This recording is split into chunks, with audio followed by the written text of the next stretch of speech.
తండ్రి ఈ దినం వరకు ఈ సమయం వరకు తండ్రి ఇలా మీ కాపురం తండ్రి మీ సన్ని సవాసం మాకుడుగా ఉంచుకోవచ్చు మీ ప్రేమను పట్టిస్తున్నాం ప్రభుత్వ తండ్రి ఈ సమయం తండ్రి నాయన మరి తండ్రి బిడ్డలంగా తండ్రి నాయన మీ సన్నిధిలో మమ్మల్ని సమకూరుస్తూ వచ్చిన మీ ప్రేమను బట్టి స్తోత్రాలు ప్రభా నా తండ్రి నాయన ఈ కూడికి ఆది నుంచి అంతవరకు మీరే తోడై ఉంటూ నడిపిస్తున్నామని ప్రార్థిస్తున్నాం తండ్రి మీ వాక్యం ద్వారా మమ్మల్ని దర్శిస్తున్నామని ప్రార్థిస్తున్నాం తండ్రి నాయన పాడే పాటలు ధ్యానించే వాక్యం తండ్రి నాయన మీ దృష్టికి అంగీకారమైనదిగా మీ దృష్టికి యోగ్యమైనదిగా ఉన్నట్లు కూడా సాయం చేస్తున్నామని ప్రార్థిస్తున్నాం తండ్రి ఎంతవరకు మీ సన్ని సవాసం మాకు తోడుగా ఉంచుతూ వచ్చారు వందనాలు స్తోత్రాలు కృతజ్ఞతలు చెల్లిస్తూ ఆయన మరి యవనస్తులు కూడికలో తోడై ఉండండి ఆయన వచ్చిన మీ బిడ్డలందరిని బట్టి స్తోత్రాలు రావాల్సిన వారిని నా తండ్రి మార్గ మధ్యలో ఉన్న వారిని మీరే త్వరపెట్టి మీ సన్నిధిని నడిపిస్తున్నామని ప్రార్థిస్తున్నాం తండ్రి ఇంతవరకు మీ సన్ని సవాసం మాకు తోడుగా ఉంచుతూ వచ్చిన మీ ప్రేమను స్తుతిస్తూ మీ దయగలను సంపూర్తిగా నడిపిస్తున్నామని ఆయన పాడే పాటలు సమస్తమైన తండ్రి మీ దృష్టికి అంగీకారంగా ఉన్నట్లు సాయం చేస్తున్నామని యేసు ఘనమైన పరిశుద్ధమైన నామంలో నుంచి పాంచాడు వేడుకుంటున్నాం తండ్రి ఆమేన్.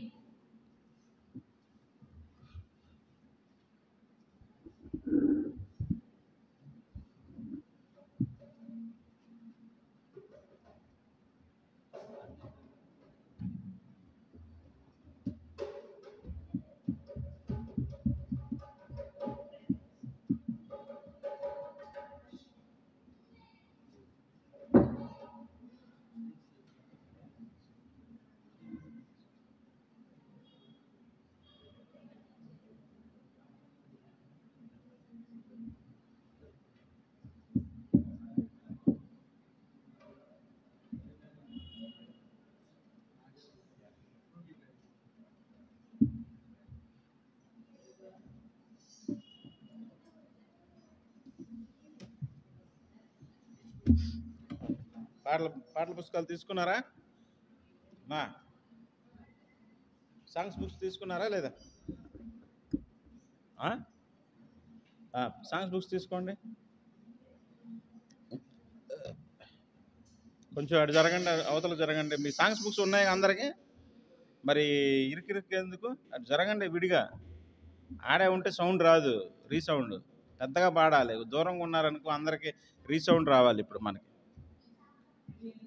ఆ షాప్ మీదకి వెళ్ళండి. మహిమ ఎట్లా కూర్చుందో అట్లా కూర్చోవాలి. ఆ షాప్ మీదకి వెళ్ళాలి, ఏడ కూర్చోకూడదు. ఒక్కొక్కరికి ఒక్కో చాప వేసాం. అవతలకి వెళ్ళండి.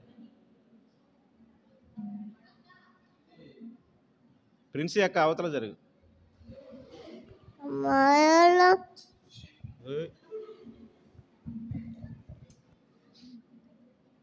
ఓకే.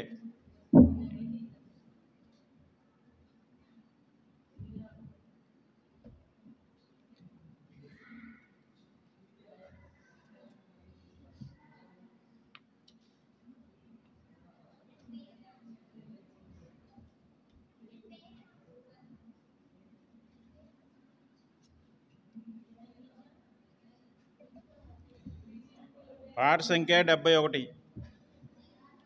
పాట సంఖ్య 71. అందరూ పాడితేనే ఈ పాట బాగుండిద్ది, లేకపోతే బాగోదు. అందరూ పాడితేనే బాగుండిద్ది.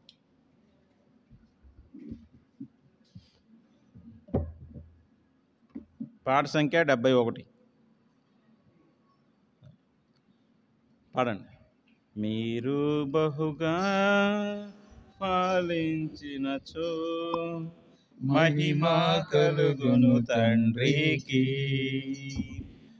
ఈ రీతిగా ఫలించినచో శిష్యులై ఉండేదారు.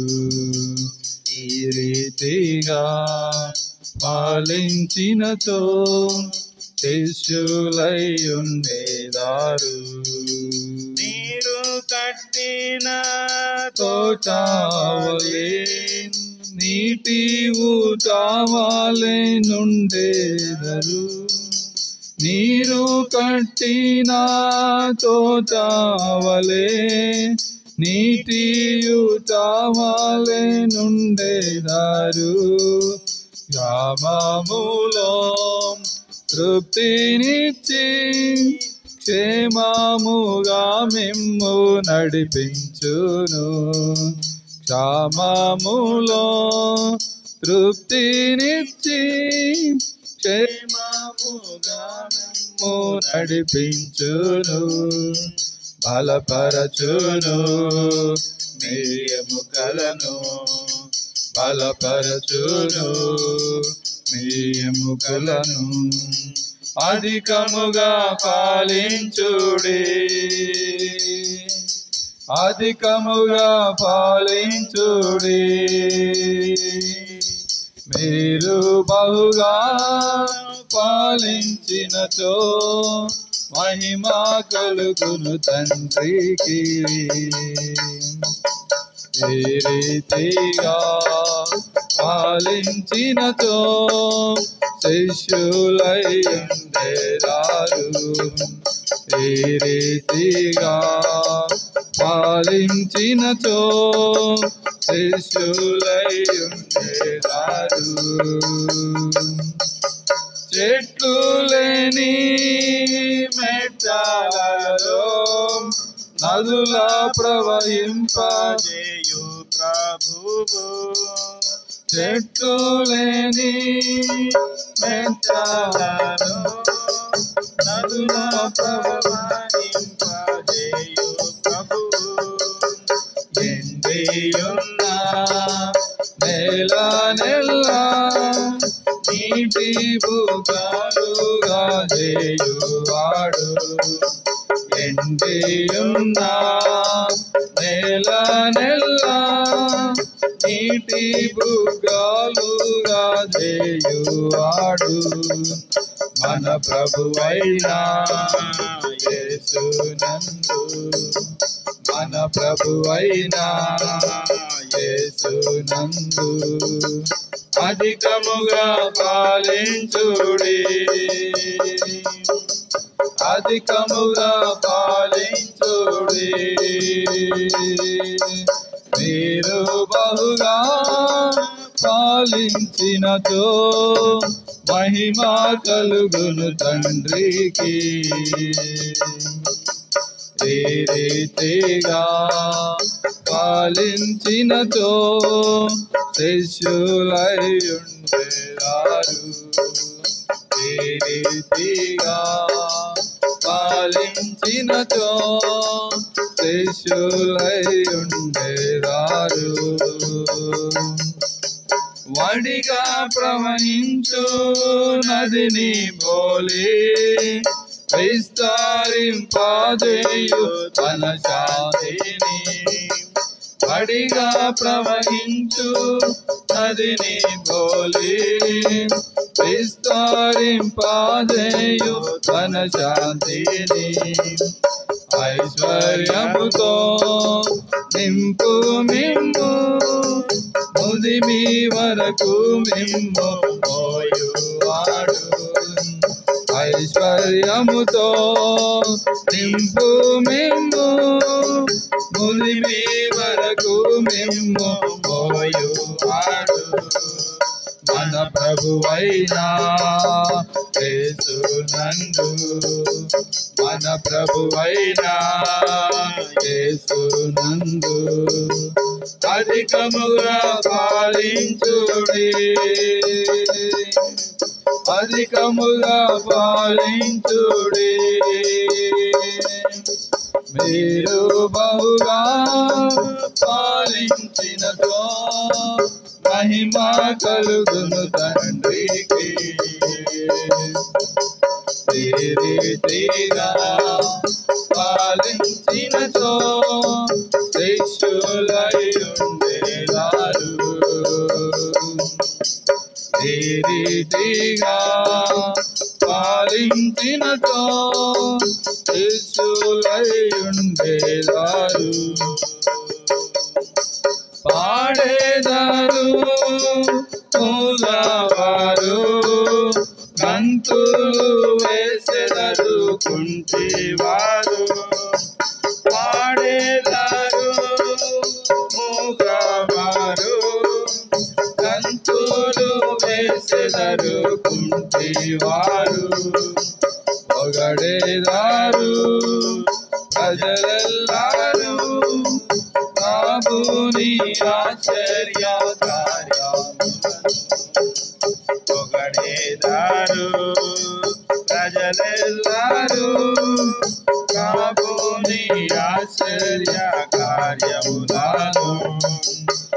మహిమా ఘనత చెల్లించుచు మహిమా ఘనత చెల్లించుచు హల్లెలూయా పాడేదారు హల్లెలూయా పాడేదారు మీరు బహుగా పాలించినతో మహిమా కలుగును తండ్రికి ఏ రీతిగా పాలించినతో శిష్యులై ఉండేవారు ఏ రీతిగా పాలించినతో శిష్యులై ఉండేవారు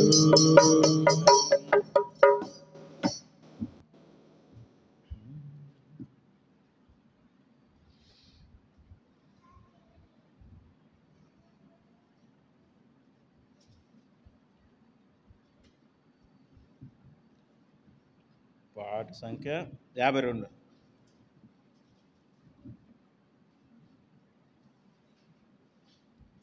పాట సంఖ్య 52.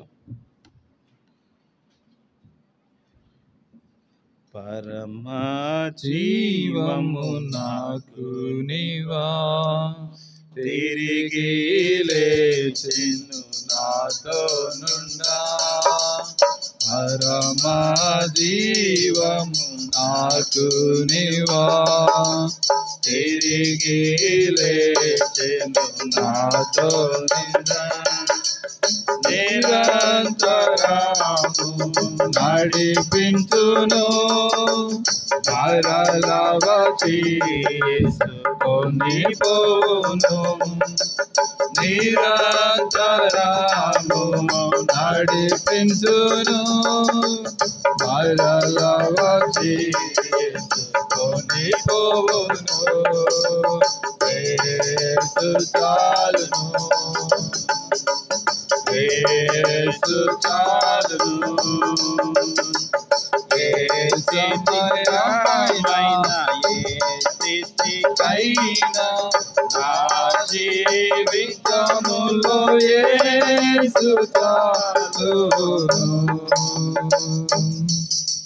సాతాను శోధన అధికమైన సోమశిలక సాగి వెళ్ళేదాను సాతాను శోధన అధికమైన సోమశిలక సాగి వెళ్ళేదాను లోకము శరీరము లాగినను లోబడక నేను వెళ్ళేదాను లోకము శరీరము లాగినను లోబడక నేను వెళ్ళేదాను యేసు చాలును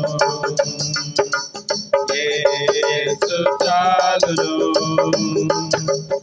ఏ సమయమైనా ఏ స్థితికైనా నా జీవితములో యేసు చాలును పచ్చిక బయలులో అరుణోదయం శాంతి జలము చెంత నడిపించును పచ్చిక బయలులో అరుణోదయం శాంతి జలము చెంత నడిపించును అనిశము ప్రాణము తృప్తి పరచు మరణలోయలో నన్ను కాపాడును అనిశము ప్రాణము తృప్తి పరచు మరణలోయలో నన్ను కాపాడును యేసు చాలును యేసు చాలును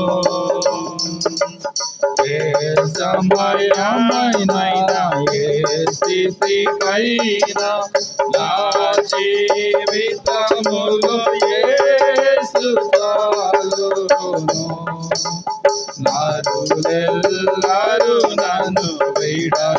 చేసినాను శరీరము క్రూడి కృషించినాను నరులెల్లరు నన్ను విడచినాను శరీరము క్రూడి కృషించినాను భరించిన ఐశ్వర్యము విరోధి వలెన విడచినాను భరించిన ఐశ్వర్యము విరోధి వలెన విడచినాను యేసు చాలును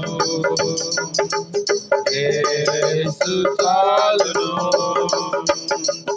ఏ సమయమైన ఏ స్థితికైనా నా జీవితములో యేసు చాలును.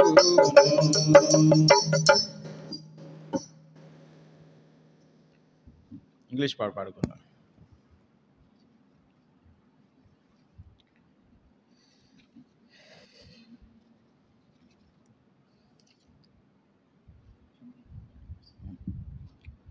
సాంగ్ నెంబర్ 85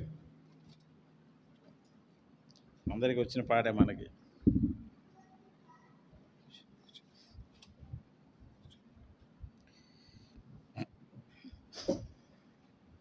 పాడాలి. There's not a friend like a holy Jesus, no not one, no not one, none else could heal. పాడరే పాడాలమ్మా ఫస్ట్ నుంచి. There's not a friend like a lonely Jesus, no not one, no not one, none else could heal all our souls' diseases, no not one, no not one. Jesus knows all about our struggle. He will guide till the day is done. There's not a friend like the lonely Jesus. No, not one. No, not one. No friend like him. He is so high and holy. No, not one. No, not one. And that no friend is so weak and lonely. No, not one. No, not one. Jesus knows all about our struggle. He will guide till the day is done. There's not a friend like the lonely Jesus. No, not one. No, not one. There's not enough that He's not near us. No, not one. No, not one. No night so dark, but His love can cheer us. No, not one. No, not one. Jesus knows all about our struggles. He will guide till the day is done. There's not a friend like the lonely Jesus. No, not one. No, not one. Did ever say find His friend forsaken? No, not one. No, not one. Our sinner find that He would not take him. No, not one. No, not one. Jesus knows all about our struggles. He will guide till the day is done. There's not a friend like the lonely Jesus. No, not one. No, not one. Was a gift like the Savior given. No, not one, no, not one. Will he refuse us a home in heaven? No, not one, no, not one. Jesus knows all about our struggle. He will guide till the day is done. There's not a friend like the Lord Jesus. No, not one, no, not one. పాడట్లేదు సరిగా, నేనే పాడుతున్నాను అంతా.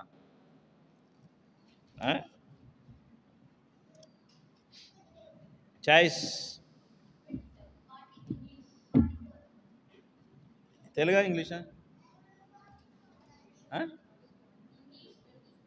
English 27, English 27.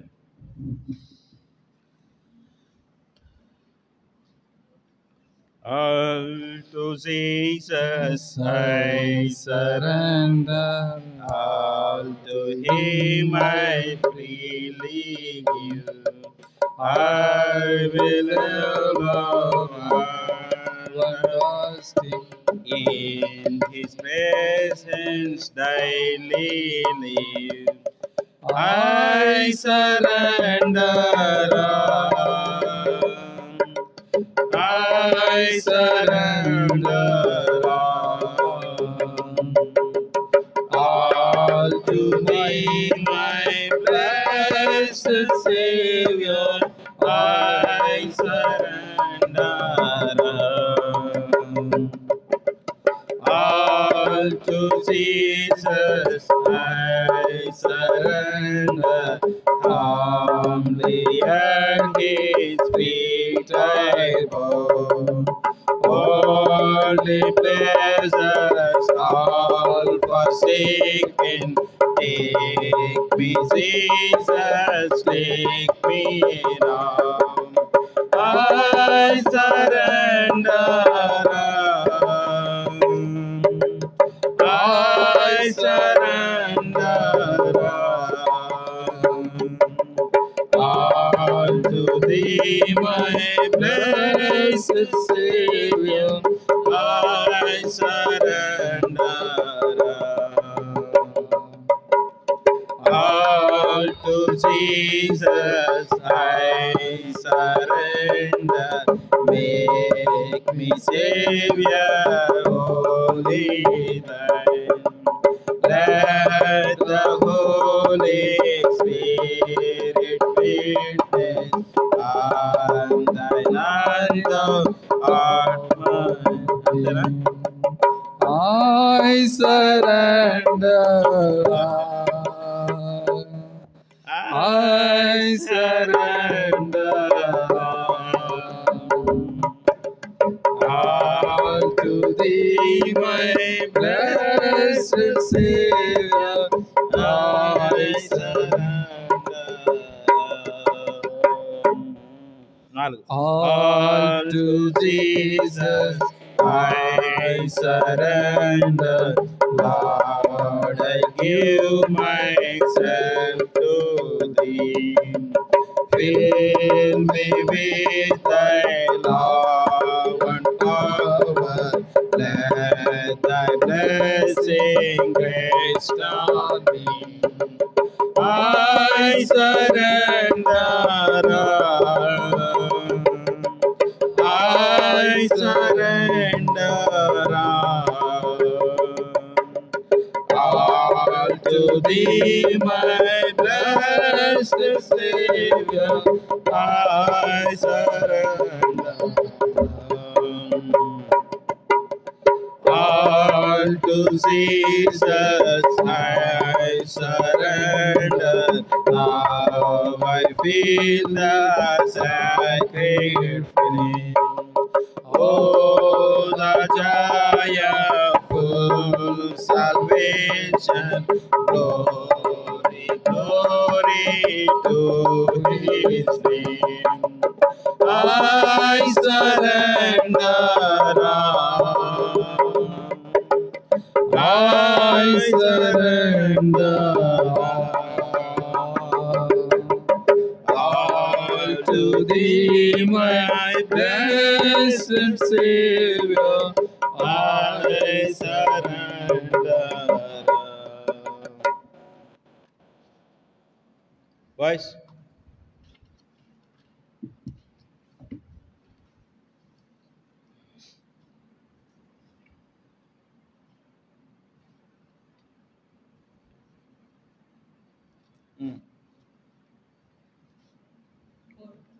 Four పాట సంఖ్య 4 తెలుగు పాటల పుస్తకం.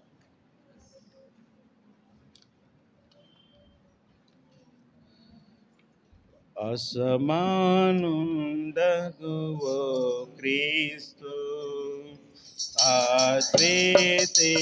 అద్వితీయుండగు దేవా అల్పాయు omega అల్పాయు omega నీవే ప్రభువా నీవే ప్రభువా ఇహ పరములలో నీవేమా ఆనందము కలిగించే ఇహ పరములలో నీవేమా ఆనందము కలిగించే అభయమునిచ్చి మాకు భయభీతిని బాపితివి అభయమునిచ్చి మాకు భయభీతిని బాపితివి భయభీతిని బాపితివి అసమానుండగు ఓ క్రీస్తు అద్వితీయుండగు దేవా అల్పాయు ఓమేగా అల్పాయు ఓమేగా నీవే ప్రభువా నీవే ప్రభువా నీ జీవితవాకులని నా జీవము జనులందరికీ నీ జీవితవాకులని నా జీవము జనులందరికీ పావనుడా ప్రభు యేసు అవనికి మాదిరి నీవే పావనుడా ప్రభు యేసు అవనికి మాదిరి నీవే అవనికి మాదిరి నీవే అసమానుండగు క్రీస్తు అద్వితీయుండగు దేవా అల్పాయు ఓమేగా అల్పాయు ఓమేగా నీవే ప్రభువా నీవే ప్రభువా మరణము గెలిచిన మా ప్రభువా పరమాదేవుడవు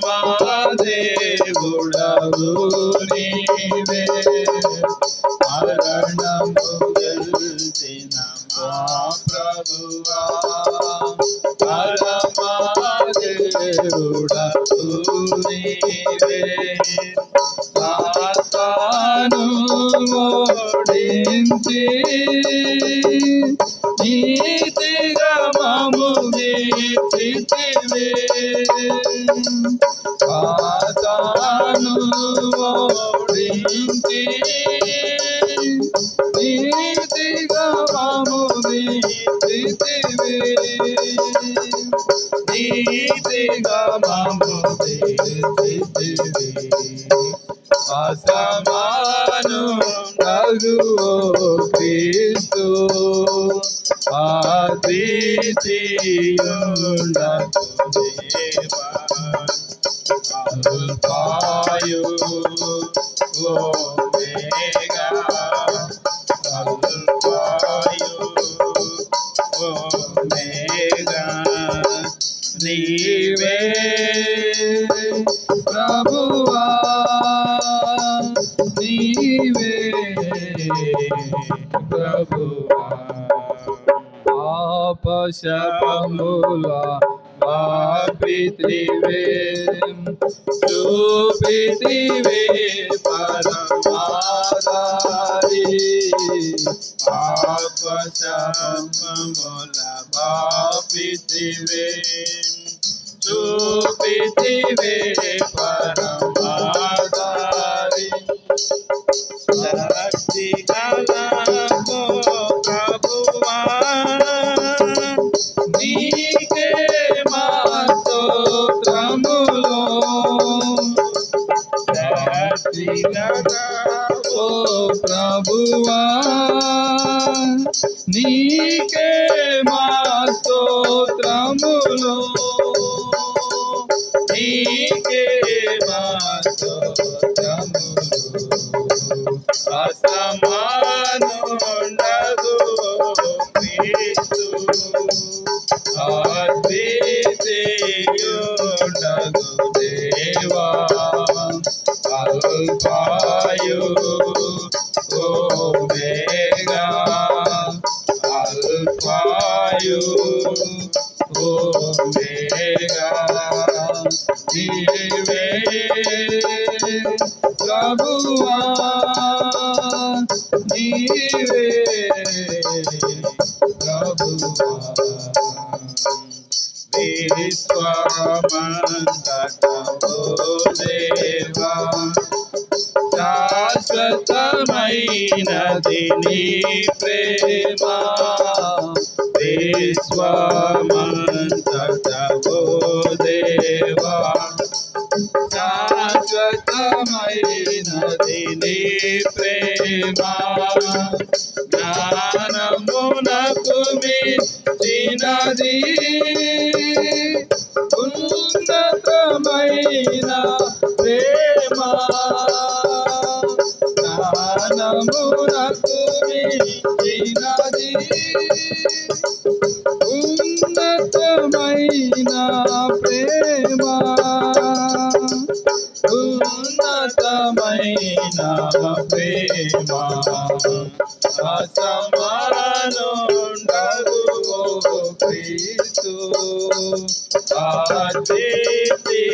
అద్వితీయుండగు దేవా అల్ఫాయు ఓమేగా అల్ఫాయు ఓమేగా నీవే ప్రభువా నీవే ప్రభువా సంగమునకు శిరస్సు నీవే అంగములుగా మమ్ము చేసితివి సంగమునకు శిరస్సు నీవే అంగములుగా మమ్ము చేసితివి సర్వసంపూర్ణుడా సర్వమహిమా నీకే సర్వసంపూర్ణుడా सर्व महिमा नीके असमानमुंडगु क्रीस्तु अद्वितीयुंडगु देवा अल्फायु ओमेगा अल्फायु ओमेगा इवे प्रभुआ नीवे प्रभुआ। हिंदी पाठ और पाठ। ये दुख हट जाएगा ना पाठ చూడండి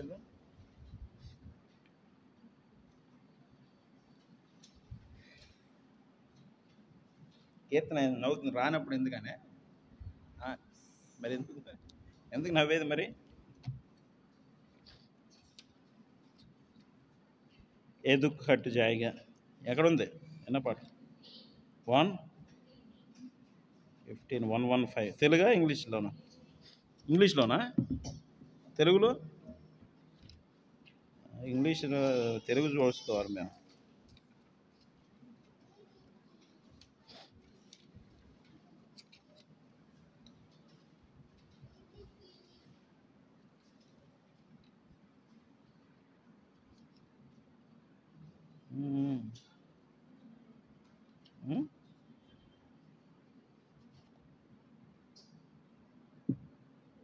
తెలుగు లేదా అదే ఇంగ్లీష్లోనే పాట 1:15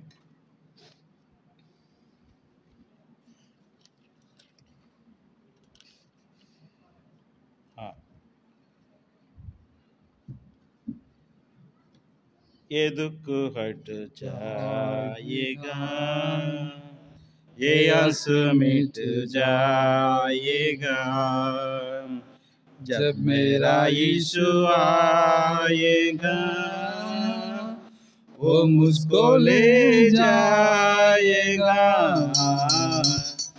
ये दुख हट जाएगा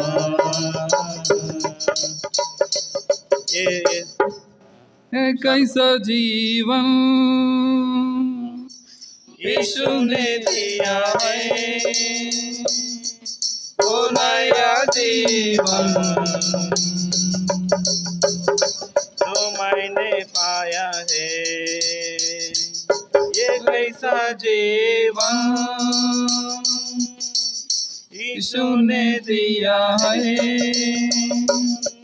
वो नया जीवन जो मैंने पाया है जाएगा ये आस मिट जाएगा जब मेरा यीशु आएगा वो मुझको ले जाएगा। ఒక నిమిషం 1 मिनट रुको जरा ఇక్కడ కనీసం ఉండండి మీరు ఒక పాడుతున్నారు నేను ఒక పాటలో వాళ్ళు ఒక మ్యూజిక్ ఇంకోలాగా వేస్తున్నారు అందరూ కలిపి పాడాలి కదా మీరు కొంచెం ముందు వెళ్ళకుండా కొంచెం చూడండి ఎక్కడ ఇది చేస్తున్నామని ఫస్ట్ కాడ నుంచి పాడదాం కోరస్ సరిగ్గా పాడితేనే వాక్యం చెప్పటం లేకపోతే ఇంకా ఈ పాట వచ్చిందాక పాడటమే మాకు కూడా రావాలి కదా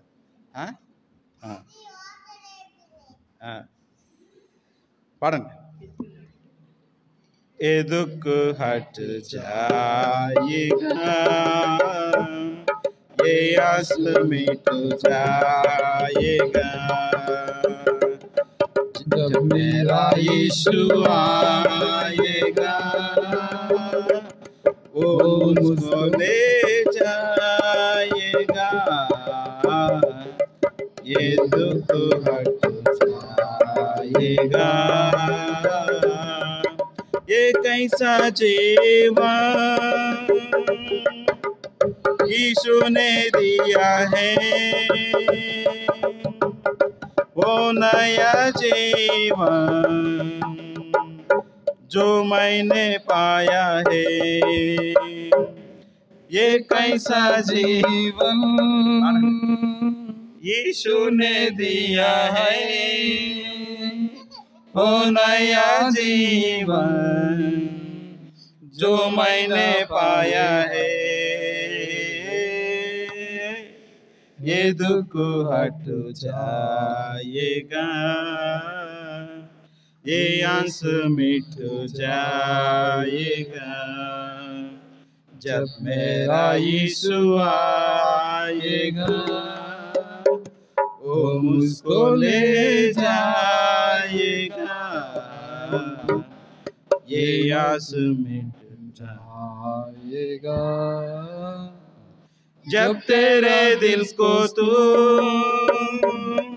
यीशु को देगा, ये नया जीवन वो तुझको देगा। जब तेरे दिल को तू यीशु को देगा, ये नया जीवन वो तुझको देगा, ये दुख हट जाएगा, ये आंसू मिट जाएगा, जब मेरा यीशु आएगा, वो मुझको ले।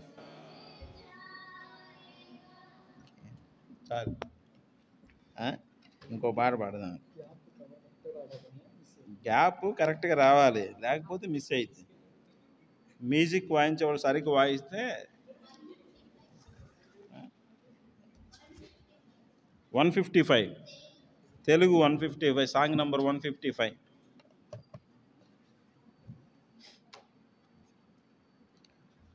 Song number 155.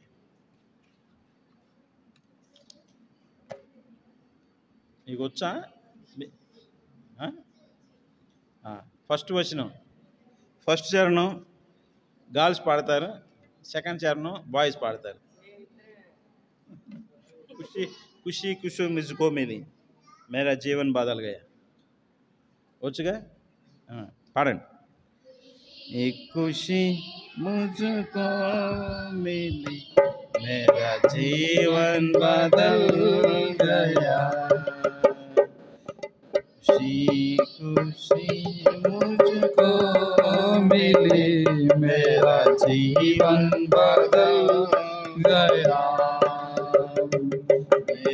मेरे दिल में यीशु आया, जीवन का राजा हुआ, मेरे दिल में यीशु आया, जीवन का राजा हुआ, खुशी खुशी मुझको मिली, मेरा जीवन बदल गया, खुशी खुशी मुझको मिले, मेरा जीवन बदल गया, आज़मा करूं मैं देखा मसीह, कितना कितना प्यारा है तू, आज़मा करूं मैं देखा मसीह, कितना कितना प्यारा है तू, दुनिया मुझे जो ना दे दिया है नया, तूने बुलाकर चंगा किया, जीवन दिया है नया, खुशी खुशी मुझको मिली, मेरा जीवन बदल गया, मेरी खुशी मुझको मिली, मेरा जीवन बदल गया। मेरे दिल में यीशु आया, जीवन का राजा हुआ। मेरे दिल में यीशु आया, जीवन का राजा हुआ। खुशी खुशी मुझको मिली, मेरा जीवन बदल गया। खुशी खुशी मुझको मिली, मेरा जीवन बदल गया।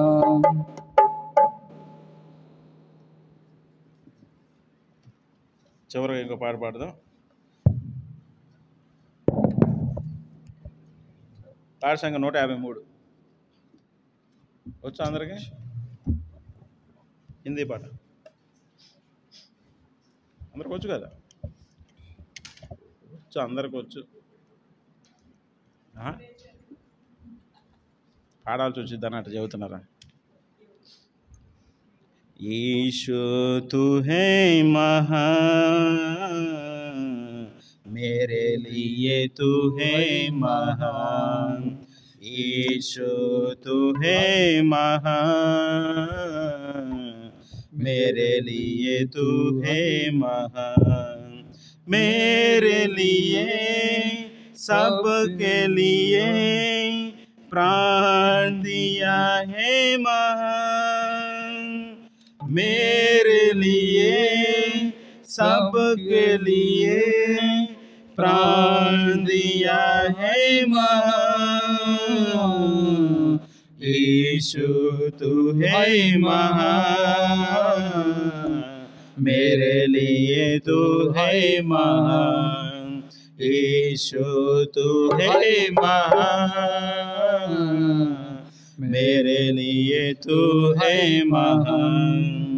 పాడతారా? వచ్చా? పాడండి, పల్లవి వరకు పాడండి. పాట రావాలి ఇప్పుడు అర్జెంటుగా. పాడండి పల్లవి వరకు. यीशु तू है महान, मेरे लिए तू है महान. यीशु तू है महान, मेरे लिए तू है महान. मेरे लिए सबके लिए प्राण दिया है महान. मेरे लिए सबके लिए प्राण दिया है महान. यीशु तू है महान, मेरे लिए तू है महान. यीशु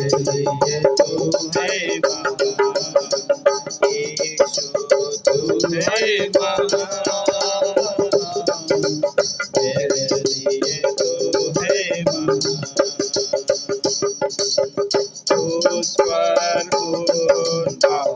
है अपना अर्पण किया जीवन अपना. क्रूस पर नहाए अपना अर्पण किया जीवन अपना. यीशु प्रभु ने हमको अपना बना लिया. यीशु प्रभु ने हमको अपना बना लिया. यीशु तू है महान, मेरे लिए तू है महान. यीशु तू है महान, मेरे लिए तू है महान. पापों को क्षमा देता है, साथ हमको ले चल.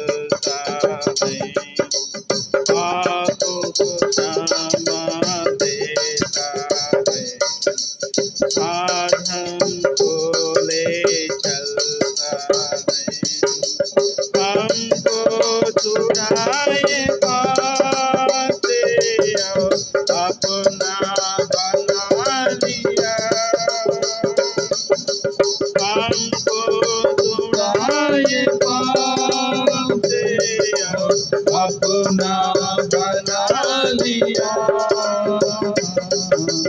यीशु तू है महान, मेरे लिए तू है महान। यीशु तू है महान, मेरे लिए तू है महान। यीशु प्रभु प्यारा है, वो ही मेरा सहारा है। यीशु प्रभु प्यारा है,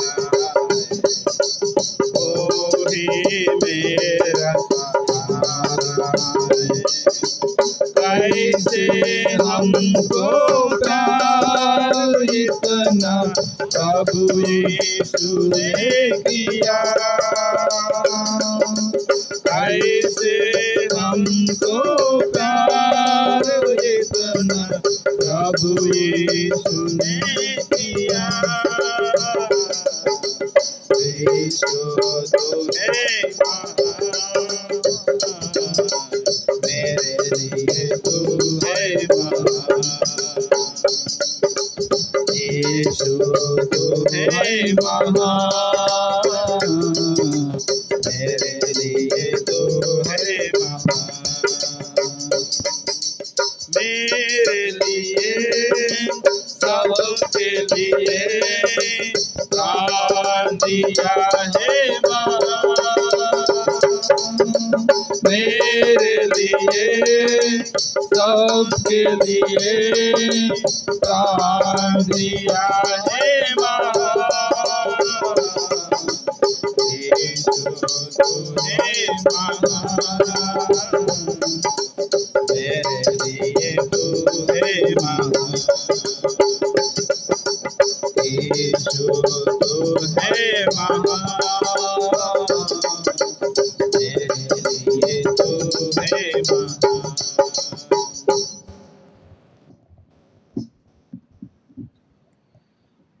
కిందకి వెళ్ళి అంకుల్ దగ్గరికి వెళ్ళరా వస్తారా లేదు కనుక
పాట సంఖ్య 11 పాడుకుందాం మనం ఇంగ్లీష్ పాటల కోసం. Song number 11 from English. Okay uncle వస్తారు, వచ్చిందా పాడ వచ్చు కదా ఇది. Making melody in your heart రాదా? సింపుల్గా ఉండదు చూడండి. Making melody in your heart, making melody in your heart, making melody in your heart unto the King of Kings. వచ్చు కదా పాడండి. making melody in your heart, making melody in your heart, making melody in your heart unto the King of Kings. Worship and adore him, worship and adore him, making melody in your heart unto the King of Kings. వచ్చా పాడతారా? chorus. Worship and adore him, worship and adore him, making melody in your heart unto the King of Kings. పాడతారా మళ్ళీ first కాడ నుంచి?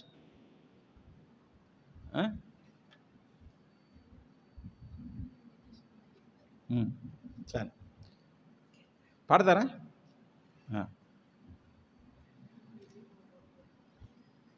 మొదటి వచ్చిన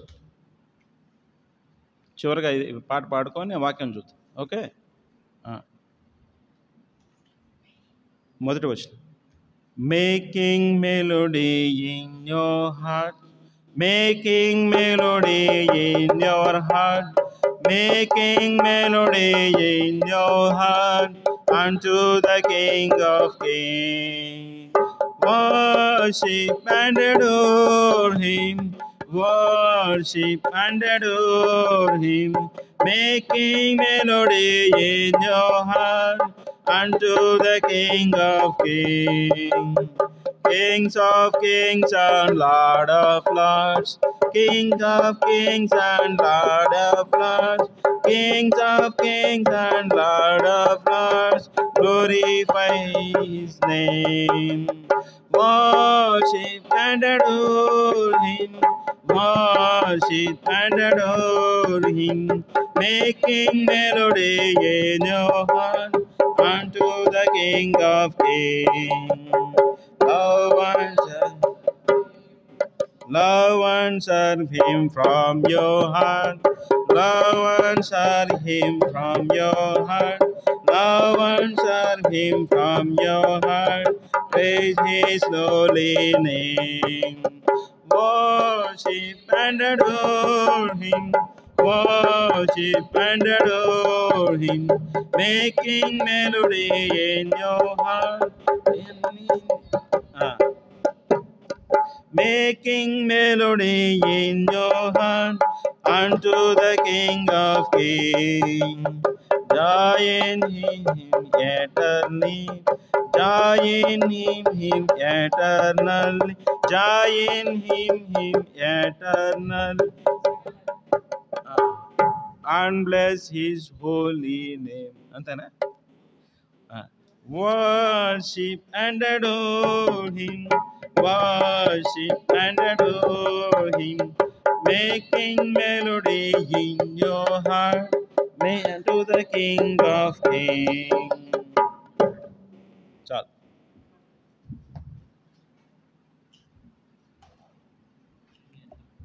books ఉంచండి, తర్వాత అయిపోయిన తర్వాత తీసుకో.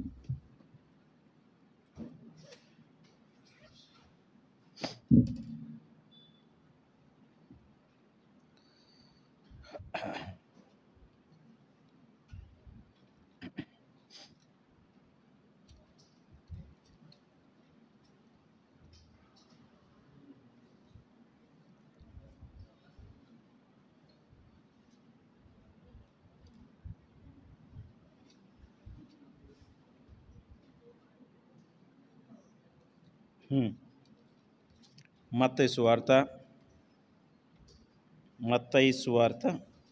మత్తయి రాసిన సువార్త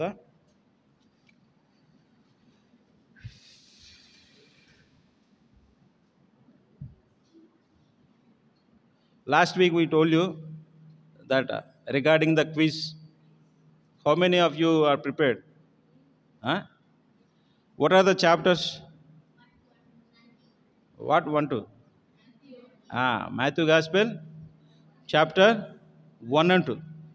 Have you prepared all?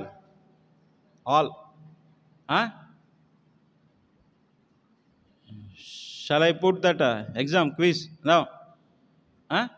How many of you are prepared? How many? All are prepared or not?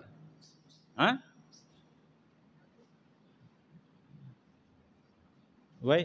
ఎందుకు ప్రిపేర్ కాలేదు మరి? ప్రిపేర్ అవ్వాలని చెప్పాం కదా, ఎందుకు ప్రిపేర్ కాలేదు? క్విజ్ ఉండదు అనుకున్నారా? ప్రిపేర్ కావాలి కదా.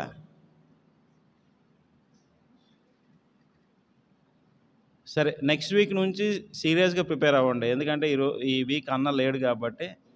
ఓకేనా? నెక్స్ట్ వీక్ నుంచి కంపల్సరీ అన్న వస్తే అడుగుతాడు. ఓకేనా? ప్రిపేర్ అయ్యి రండి. ప్రిపేర్ అయ్యి వస్తే మేము అడుగుతాం. దాన్ని బట్టి 15 to 20 క్వశ్చన్స్ ఎవరు చెప్తే వాళ్ళకి మార్కులు వేసుకుంటాం. ఓకేనా? తెలిసిన వాళ్ళే చెప్పండి. తెలిసిన వాళ్ళే చెబుతారు. అంటే తెలిసిన వాళ్ళు చెప్పండి అంటే అందరికీ చెవుల్లో చెప్పబాకండి అని. తెలిసినప్పుడు మాకు తెలుసు అని చెప్తే మార్కులు వేసుకుంటాం. లేదంటే ఓ పేపర్ తీసుకొని మేమే క్వశ్చన్లు రాస్తాము, దానికి ఆన్సర్లు రాయాలి మీరు. బిట్లు ఏదో ఒకటి మేము చేస్తాం. ఏది చేసినా కానీ 4 వీక్స్కి మీకు కండక్ట్ చేసిన దగ్గర నుంచి 4 వీక్స్కి మీకు గిఫ్ట్లు ఇస్తామన్నమాట. 4 వీక్స్కి ఒకసారి. ఓకేనా?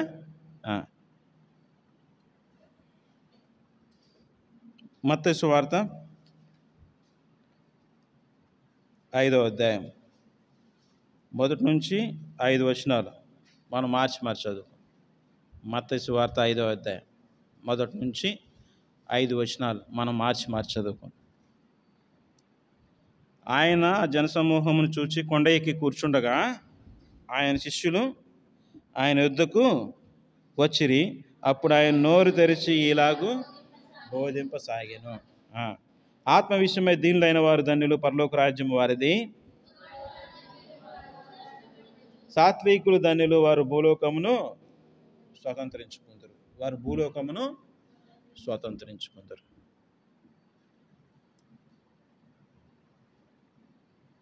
ప్రేమగల ప్రభువు ఈ మాటలు మన కోసం దీవించి ఆశీర్వదించునుగాక.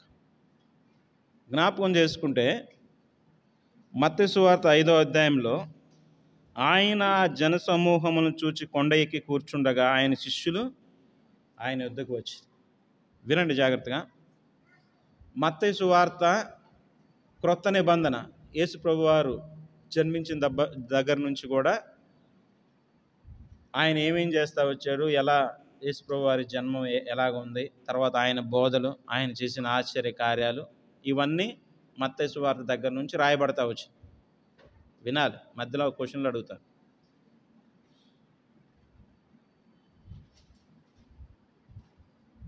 నువ్వు ఇట్రా అటిల్, డాడీ దగ్గరికి రావాలి. డాడీ దగ్గరికి రా, లేకు లే, డాడీ దగ్గర కూర్చో, అరవకూడదు. అక్కడ కూర్చో, కదలకుండా కూర్చోవాలి, లేకపోతే బయటకు పంపిస్తాం. కూర్చో కాసేపు, అరవకూడదు. వినండి అమ్మా జాగ్రత్తగా.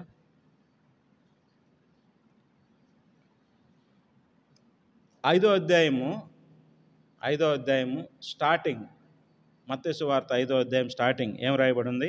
ఆయన ఆ జనసమూహమును చూచి కొండ ఎక్కి కూర్చుండగా ఆయన శిష్యులు ఆయన వద్దకు వచ్చిరి. అప్పుడు ఆయన నోరు తెరిచి ఇలాగూ బోధింపసాగారు. దేవుని వాక్యం జ్ఞాపకం చేసుకుంటే మత్తయి సువార్త క్రొత్త నిబంధనకు సంబంధించి ఏంటి? కొత్త నిబంధనకు సంబంధించి మొదటిది యేసు ప్రభువారికి ఆయన గురించి రాసేది, దేవుని గురించి రాయటం, దానికి సంబంధించి. వాటిల్లో దేవుని బోధలకు సంబంధించి లేకపోతే దేవుని మాటలకు సంబంధించి ప్రస్తావించేది కూడా ఈ 5వ అధ్యాయం మొదటిది అన్నమాట. ఆయన చెప్పే మాటలు. అంతకుముందు కూడా మనం చూస్తాం, ఒక 2-3 మాటలే ఉంటాయి. ఏంటి అని అంటే, యేసు బాప్తిసం తీసుకున్న తర్వాత అరణ్యానికి కొనిపోబడతాడు సాతాను చేత శోధింపబడటానికి. అదంతా అయిపోయిన తర్వాత మళ్ళీ తిరిగి వచ్చి ఏం చేస్తూ ఉంటాడు?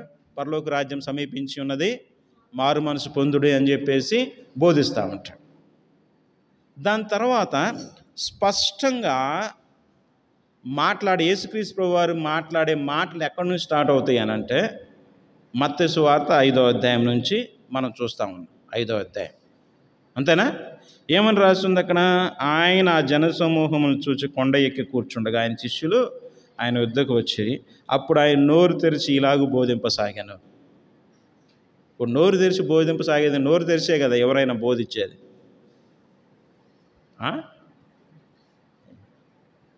నోరు తెరిచే కదా బోధించేది. లేకపోతే నోరు తెరవకుండా ఎవరైనా బోధిస్తారా? లేదు కదా. ఏదైనా మాట్లాడేది చెవి గలవాడు వినును కాకంటే చెవులు ఉంటేనేగా వినేది. చెవులు లేకుండా ఎవరన్నా వింటారా? అంటే దాని అర్థం ఏంటి అని అంటే, ఆయన నోరు తెరిచి ఇలాగ బోధింపసాగాను అని అంటే, సర్వ సృష్టికి ఆది సంభూతుడైన దేవుడు, సర్వమును సృజించిన దేవుడు మానవ రూపం ధరించుకొని నీ కోసం నా కోసము ఈ భూలోకానికి దిగి వచ్చాడు. అంతే కదా? ఈ భూలోకానికి దిగి వచ్చినప్పుడు నీ స్థితి నా స్థితి గమనించిన వాడై ఉండి, నువ్వు ఎంత దుర్భరమైన స్థితిలో ఉన్నావో, ఎలాంటి స్థితిలో నువ్వు ఉంటున్నావో దాన్ని జ్ఞాపకం చేసుకొని నీ జీవితాన్ని మార్చటానికి ఆయన చెప్తున్న మాటలు. అంటే మార్చగలిగిన దేవుడు, నీ జీవితాన్ని మార్చగలిగిన దేవుడు నీ మీద దృష్టి ఉంచి నీకేదో మేలు చేయాలని ఆయన నీ కోసం చెప్తున్న మాటలు కాబట్టి, అంత తీవ్రమైనవి కాబట్టి ఆయన నోరు తెరిచి ఇలాగ బోధింపసాగిన అని మత్తయి భక్తుడు రాస్తూ ఉన్నాడు అన్నమాట. ఆయన ఎంత వేదనతోటి, లేకపోతే మీకోసమే ఈ మాటలు మాట్లాడుతున్నాడు అని అర్థం. దాని అర్థం ఆయన నోరు తెరిచి ఇలాగ బోధింపసాగిన అని అంటే, ఆయనకి ఏం అవసరం లేదు, నీకోసం చెప్పాల్సిన పని ఏం లేదు, లేకపోతే నీకోసం చేయాల్సిన పని లేదు. కానీ నీ రక్షణ నిమిత్తమై నీ జీవితం సాఫీగా సాగాలని ఆయన నీకు చెప్తున్న మాటలు కాబట్టి మత్తయి భక్తుడు ఏం చేస్తున్నాడు అంటే, శిష్యుడు ఆయన నోరు తెరిచి నీ కోసం చెప్తున్నాడయ్యా అన్నట్టు చెప్తున్నాడు అన్నమాట ఈ మాటలు. అంత గొప్ప దేవుడు నోరు తెరిచి నీ కోసం చెప్తుంటే వినవేందయ్యా అన్నట్టు. అర్థమైందా? మన జీవితాన్ని మార్చగలిగిన మాటలు అన్నమాట. వాటిల్లో మొట్టమొదటి చదువుకుంటూ వెళ్తే, ఆత్మ విషయమై దీనులైన వారు ధన్యులు, పరలోక రాజ్యము వారిది. దుఃఖపడువారు ధన్యులు, వారు ఓదార్చబడుదురు.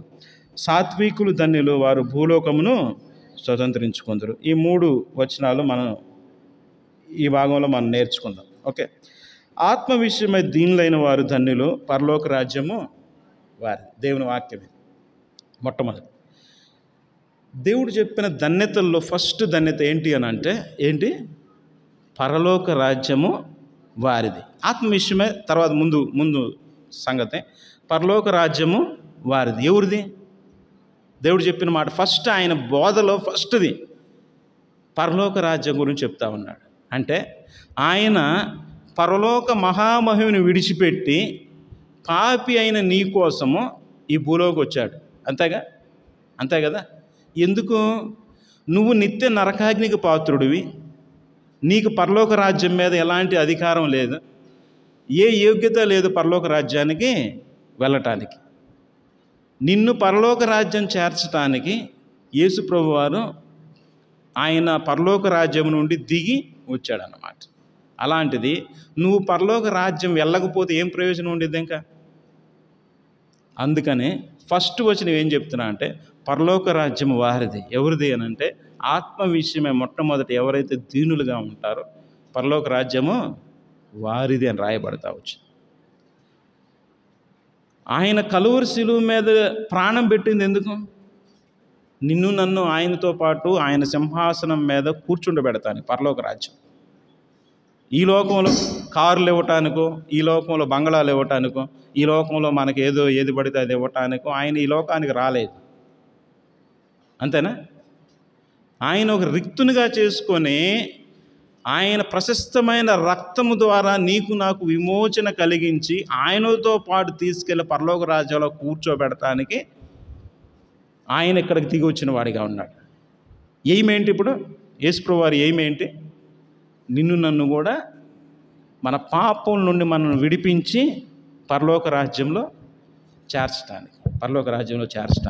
అయితే ఆత్మ విషయమై దీనులం అయితే పరలోక రాజ్యంలో చేరతాము అనేది దేవుడు చెప్తున్న మొట్టమొదటి మాట. ఆత్మ విషయమై దీనులు. ఇప్పుడు చెప్పండి, ఇప్పుడు ఆత్మ విషయమై దీనులు అంటే ఏంది? దీనత్వం అంటే ఏంది? తగ్గించుకోవడం మనకు తెలుసు. మరి ఆత్మ విషయమై దీనులు అంటే,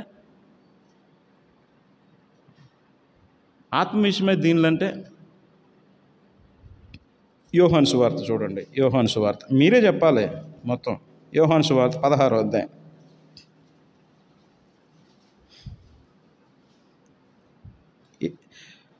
7-8 వచనాలు చదవండి.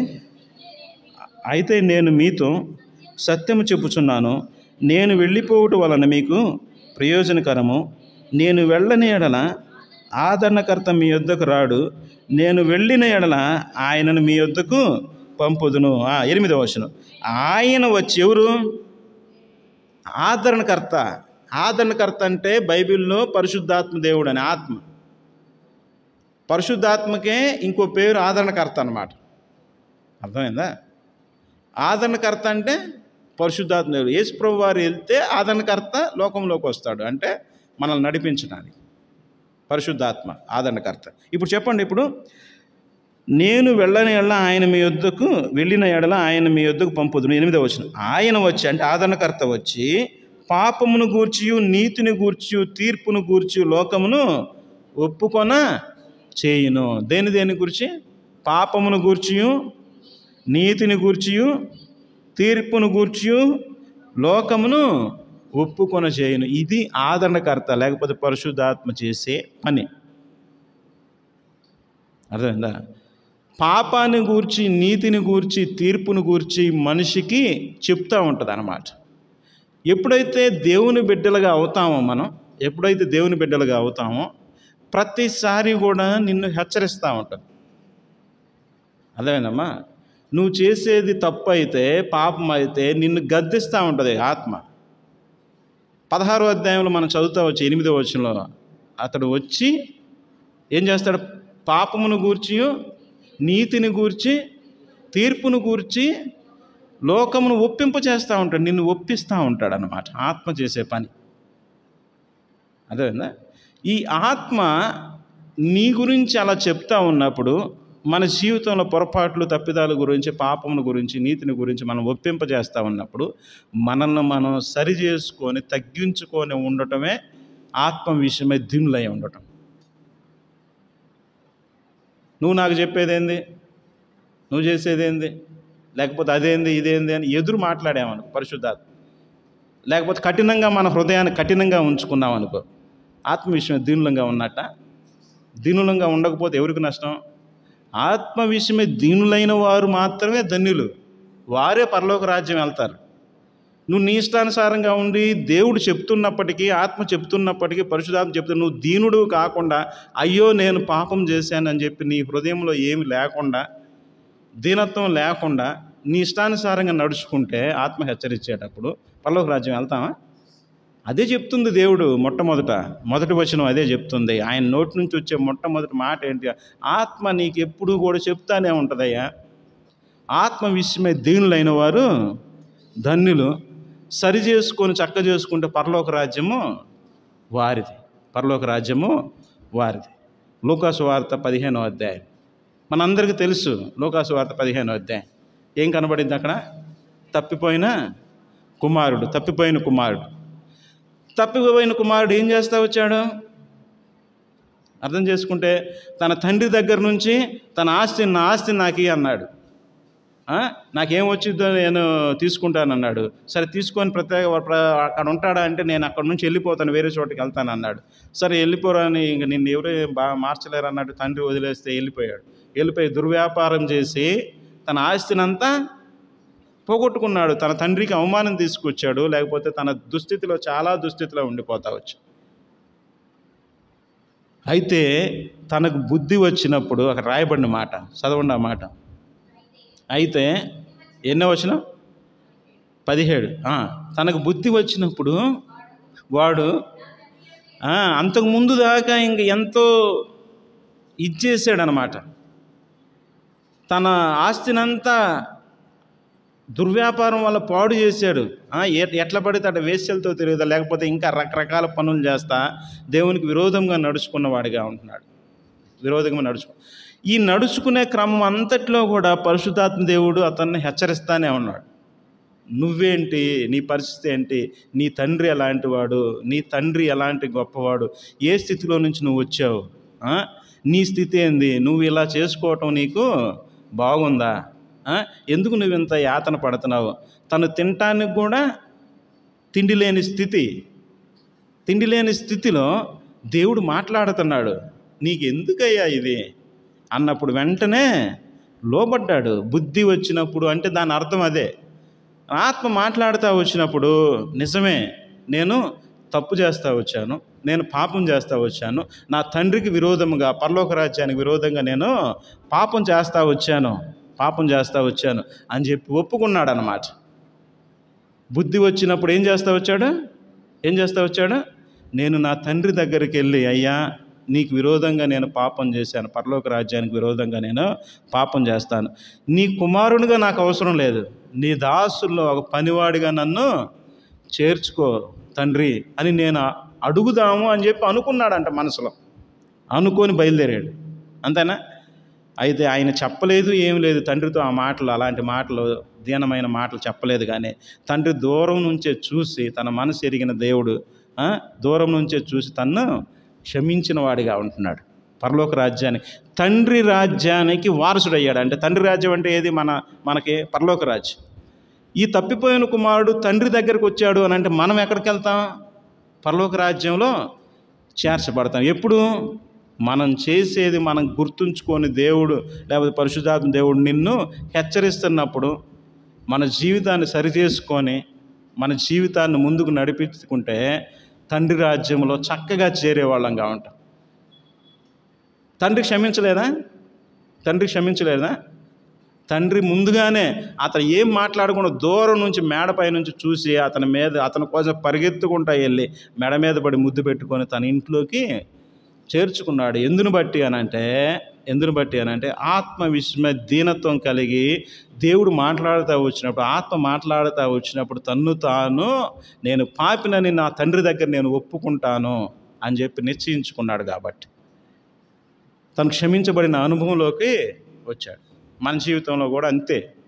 ఎవరైనా కానీ, నువ్వు చిన్నపిల్లవాడమైనా, యవనస్తురాలైనా, పెద్ద సీనియర్ విశ్వాసమైనా కానీ మన జీవితం అంతే. దేవుడు ఒక పని చేయొద్దని చెప్పినప్పుడు దాన్ని అనవసరంగా చేసుకుంటా వెళ్తా పాపంలో పడి ఉంటే, దేవుడు పదే పదే మాట్లాడుతున్నప్పటికీ మనం ఆ మాట వినకపోతే, కఠినంగా ఉంటే పరలోక రాజ్యం కోల్పోతాం. దీన మనసు కలిగిన వారంగా ఉన్నప్పుడు దేవుడు మనల్ని కనికరించేవాడిగా ఉంటాడన్నమాట. అందుకే లూకాసు వార్తలో కూడా మనం చదువుతాం 18వ అధ్యాయంలో. లూకాసు వార్త 18వ అధ్యాయంలో 8-9 వచనాల కాడ నుంచి మనం చదివితే 9వ వచనం కాడ నుంచి, తామే నీతిమంతులని చెప్పుకొని తమ్మును తాము హెచ్చించుకునే వాళ్ళు కొంతమంది ఉంటారంట. అంతేనా? కొంతమంది ఉంటారు. ఇక్కడ కూడా మనం అర్థం చేసుకుంటే, పరిసయ్యుడు సుంకరి గురించి దేవుడు చెప్తా, పరిసయ్యుడు నిలువబడి ఏమంటున్నాడు? ప్రభువా, నేను దొంగలాగా లేను, వ్యభిచారిలాగా లేను, నేను అట్లా లేను, ఇట్లా లేను, చాలా మంచోడినయ్యా, నేను నీకు వారానికి 2 సార్లు ఉపవాసం ఉంటున్నాను, అన్నిట్లో కూడా 10వ వంతు చెల్లిస్తున్నాను, అసలు నేను మీ ఇంటికి రావడం అంటే అసలు నీకు అంత ఘనత అనుకున్నా అన్నట్టు చెబుతున్నాడు అనమాట. నా సంగతి మీకు తెలియదు అన్నట్టు చెబుతున్నాడు. అయితే సుంకర్ నిలువబడి ఆకాశం వైపు కన్నులెత్తుటకైనను ధైర్యం చాలక రొమ్ము కొట్టుకొనుచు, పాపినైన నన్ను, ప్రభువా పాపినైన నన్ను కరుణించు. ఏం చెప్పలేదు. ఏం చెప్పాడు? నేను అదయ్యా, నేను ఇదయ్యా, అది ఇదని చెప్పాడా? పరిశుద్ధాత్మ హెచ్చరిస్తూ ఉంది సుంకర్ని, నువ్వు చేసేది ఏంటయ్యా? నువ్వు ట్యాక్స్ కలెక్టర్వి, సుంకరివి, అన్యాయంగా వసూలు చేస్తున్నావు, అన్యాయంగా ఇది చేస్తున్నావు. నువ్వు ఎక్కడికి వచ్చావు? దేవుని ఇంటికి వచ్చావు, దేవుని ప్రార్థించడానికి వచ్చావు, నీ జీవితం మారలేదు, నువ్వు ఇలానే ఉంటే పరలోక రాజు ఏం చేరతావు అని ఆత్మ హెచ్చరిస్తూ ఉన్నప్పుడు ఆయన ఏం చేస్తూ సుంకర ఏం చేస్తూ వచ్చాడు? ఆకాశం వైపు కన్నులెత్తుడికైనా ధైర్యం చాలలేదంట. ఆయనకి మనసు మార్చబడింది. ధైర్యం చాలక రొమ్ము కొట్టుకొనుచు, ప్రభువా పాపినైన నన్ను, ఏం మాట్లాడాల, పాపినైన నన్ను కరుణించు. దేవుడు మాట్లాడుతున్నప్పుడు, ఆత్మ మాట్లాడుతున్నప్పుడు నువ్వు చేయాల్సిన పని అదే. ఏమి గొప్ప గొప్ప పనులు చేయవసరంలా, ఒప్పుకోవటం. ఆత్మ విషయమై దీనులైన వారు ధన్యులు, పరలోక రాజ్యంలో వెంటనే చేర్చబడతా వచ్చారు. అక్కడ రాయబడింది, యేసుప్రభువు వారు ఏమంటున్నాడు? అతని కంటే, అంటే పరిసయ్యుని కంటే ఇతను, అనగా సుంకరి, నీతిమంతుడై తన ఇంటికి తిరిగి వెళ్ళాను. నీతిమంతుడిగా తీర్చబడి, నీతిమంతుని అనుభవంలో, పాపక్షమాపణ అనుభవంలోకి వస్తూ వచ్చాడు అన్నమాట సుంకరి. దాని అర్థం ఏంటంటే మన జీవితంలో కూడా ఎప్పుడైనా గుర్తుపెట్టుకోవాలి, పాపము పడినప్పుడు కానీ పాపము స్వభావం లేక మన జీవితంలో ఉంటున్నప్పుడు పరిశుద్ధాత్మ దేవుడు హెచ్చరిస్తూ ఉన్నప్పుడు ఈ మాటే మొట్టమొదటి ఎందుకు చెప్పాడు అనంటే, నువ్వు దేవుని బిడ్డగా అయిన తర్వాత నిన్ను ఫస్ట్ దర్శించేది ఆత్మదేవుడు, పరిశుద్ధాత్మ దేవుడు. నిన్ను నడిపించేది పరిశుద్ధాత్మ దేవుడే అన్నమాట. నువ్వు ఏం చేస్తున్నావు అనేది నీ గమనంలోకి తీసుకొచ్చేది పరిశుద్ధాత్మ దేవుడే, ఆత్మదేవుడు. అందుకే 16వ అధ్యాయం యోహాను సువార్త 8వ వచనంలో ఆయన పాపమును గూర్చి, నీతిని గూర్చి, తీర్పును గూర్చి లోకమును ఒప్పింపజేస్తాడు. నీతో సహవాసం చేసేది దేవుడే. అలాంటి ఆత్మ విషయంలో నువ్వు దీనత్వం కలిగి లేకపోతే పరలోక రాజ్యంలో ఏమాత్రం కూడా చేరవన్నమాట. 2 సమూయేలు గ్రంథం 12వ అధ్యాయం. నాతాను ప్రవక్త వచ్చి ఒక ఆయనతో చెప్తున్నాడు. ఎవరితోటి? నాతాను ప్రవక్త వచ్చి ఒక మనుషుడితో చెప్తున్నాడు. ఎవరితోటి? దావీదుతోటి. ఏం చెప్తున్నాడు? బత్షెబాతో చేసిన పాపము గురించి దావీదు ఎవరికి ఏం తెలియదు అనుకున్నాడు. రహస్యంగా 4 గోడల మధ్య ఏదో పాపం చేసాను, బత్షెబాతో చేసిన పాపం గురించి ఏం చేస్తా వచ్చాడు? దావీదు కప్పుకుంటా వచ్చాడు అక్కడ. అయితే దేవునికి అది తెలుసు అని చెప్పేసి నాతాను ప్రవక్తను పంపి, నాతాను ప్రవక్త ఒక ఎగ్జాంపుల్ కూడా చెప్తున్నాడు అన్నమాట. అది మనకు తెలుసుగా, చెప్పవసరం లేదు కదా. ఆ ఎగ్జాంపుల్ అంతా చెప్పిన తర్వాత దావీదు కోపంతో ఊగిపోయి ఒక గొర్రెకు ప్రతిగా 4 గొర్రెలు ఇవ్వాలి అని చెప్పేసి తనకు తానే తీర్పు తీర్చుకున్నాడు. అప్పుడు నాతాను ప్రవక్త ఏమంటాడు? ఆ మనుషుడివి ఎవరో కాదయ్యా, నువ్వే అట్లా చేసింది. గుండె పగిలిపోయిందన్నమాట దావీదు. ఎవరికి తెలియదు అనుకున్నానే, ఎవరు చూడలేదనుకున్నానే, దేవుడికి సమస్తము తెలుసు. బ్రద్దలైపోయిందన్నమాట. ఇంకా నేను కప్పుకోవటానికి నా వల్ల ఏం లేదు, ఇంకా దేవునికి మొత్తం తెలుసు అని చెప్పేసి వెంటనే ఏమన్నాడు? ఆ మనుషుడు నీవే. దాని తర్వాత 12-13 వచనాల్లో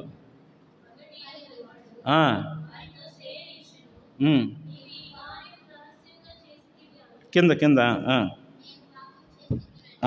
ఎన్నో వచనం? 13. ఏమన్నాడు వెంటనే? అయ్యా నేను నిజమే పాపము చేసి తిని. దేవుని వాక్యం జ్ఞాపకం చేసుకుంటే ప్రియమైన వాళ్ళ, నేను పాపం చేసి తినని దావీదు ఒప్పుకున్నవాడిగా ఉంటున్నాడు అన్నమాట. మన జీవితంలో కూడా ఎప్పుడైనా కానీ పాపం చేసినప్పుడు దాన్ని కప్పుకోకూడదు.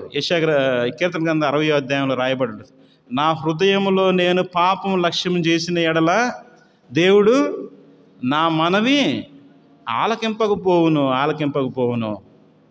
అందుకనే దావీదు భక్తుడు వెంటనే నాతాను ప్రవక్త వచ్చి హెచ్చరిస్తూ వచ్చినప్పుడు నేను పాపం చేశానయ్యా అని చెప్పేసి ఒప్పుకున్నవాడిగా ఉంటున్నాడు. అందుకని కనికరించబడిన అనుభవం మనం చూస్తూ ఉంటాం అన్నమాట. అందుకే దేవుడు అంటాడు, దావీదు నా హృదయానుసారుడైన మనుషుడు. ఎందుకన్నాడు? ఏదన్నా చెప్పిన వెంటనే, ఏదన్నా ఇదైన వెంటనే తను లోబడే అనుభవంలో ఉన్నాడన్నమాట. పొరపాటున తప్పిదం చేసినా తను హెచ్చరించినప్పుడు వెంటనే లోబడే అనుభవంలో, పాపం చేశాను ప్రభువా అని చెప్పి అనుభవంలో ఉన్నాడు. కాబట్టి దావీదు నా హృదయానుసారుడైన మనుషుడు అని చెప్పి చెప్తా ఉంటున్నాడు అన్నమాట. దేవునికి ఇష్టమైన మనుషుడిగా మారుతా వచ్చి మన జీవితంలో కూడా అదే నాతాను ప్రవక్త చెప్తా వచ్చినప్పుడు దావీదే నేను ఎందుకు చేస్తానో, లేకపోతే అది ఇది అని అంటే దేవుడు ఊరుకుంటాడా? అసలు మనకు చరిత్రే ఉండేది కాదు, దావీదు గురించి చరిత్రే ఉండేది కాదు. ఇంత విరోధంగా ప్రవర్తించిన మనిషి, ఇంత పాపం చేస్తా ఒడిగట్టిన మనిషి దేవుడు చెప్తున్నప్పటికీ కూడా లేదు అని చెప్పేసి నాతాను ప్రవక్తను ఏదో ఒకటి చేసి ఎలా పడితే అలా ఉంటే ఈ స్టోరీ అంతా ఉండేదా? సొలొమోను ఉండేవాడా? లేకపోతే మిగిలిన అంతా యేసు ప్రభు అట్లా వచ్చేవాళ్ళ? లేదు, కథ అంతా ఉండేది కాదన్నమాట. వెంటనే ఏం చేశాడు? నాతాను ప్రవక్త చెప్తా ఉన్నప్పుడు, దేవుడు మాట్లాడినప్పుడు తాను ఒప్పుకున్న అనుభవాన్ని చూస్తూ ఉన్నాడు అన్నమాట. ఒప్పుకున్న అనుభవాన్ని. దీని అర్థం ఏంటి అని అంటే మన జీవితంలో దీని నుంచి నేర్చుకోవాల్సింది, యేసు ప్రభు వారి మొట్టమొదటి మాట ఆత్మ విషయమై దీనులంగా ఉండాలి. ఎందుకంటే యేసు ప్రభు తర్వాత మనల్ని నడిపించేది పరిశుద్ధాత్మ దేవుడే అన్నమాట. అర్థమైందా? ఆయన ఒప్పించినప్పుడు, ఆయన చెప్పినప్పుడు మన పాపల విషయమై మన దీనత్వం కలిగిన వారుగా ఉన్నప్పుడు పరలోక రాజ్యంలో చేరేవారంగా ఉంటాము. అందుకే ఎఫెసీయులకు రాసిన పత్రిక 4:30 తీసిన వాళ్ళు చదవండి.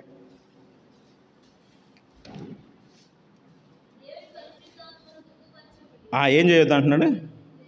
దేవుని పరిశుద్ధాత్మను దుఃఖపరచకుడి. దేవుడు చెప్పినప్పుడు, పరిశుద్ధాత్మ మీకు సెలవిచ్చినప్పుడు ఆ మాటను మీరు దుఃఖపరచొద్దు, దేవుని దుఃఖపరచొద్దు. ఆత్మ విషయమై దీనులై ఉన్నప్పుడు పరలోక రాజ్యంలో మనం చేరేవాళ్ళంగా ఉంటాం అన్నమాట. రెండో మాట చదువుకుందాం. మత్తయి సువార్త 5:4. అది దుఃఖపడువారు ధన్యులు, వారు ఓదార్చబడుదురు. ఏందమ్మా ఇది? దుఃఖపడువారు ధన్యులు రెండో మాట ఇది చెప్పాడు. ఏంది అంటే ఇప్పుడు కూర్చొని ఆడవాళ్ళు ఏంది మనం? ఏంది దాని అర్థం ఏందంటున్నా?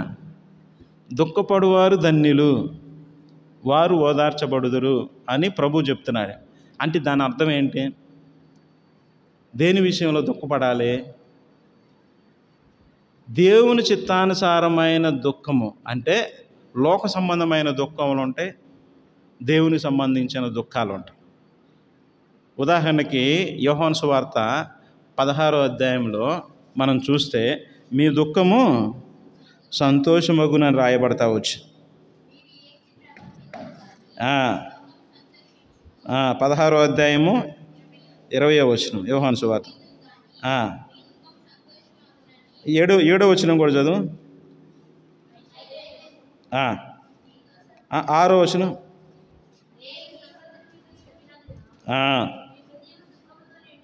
నేను ఈ సంగతులు చెప్పినందున మీ హృదయం దుఃఖముతో. ఏ సంగతి చెప్పినందుకు?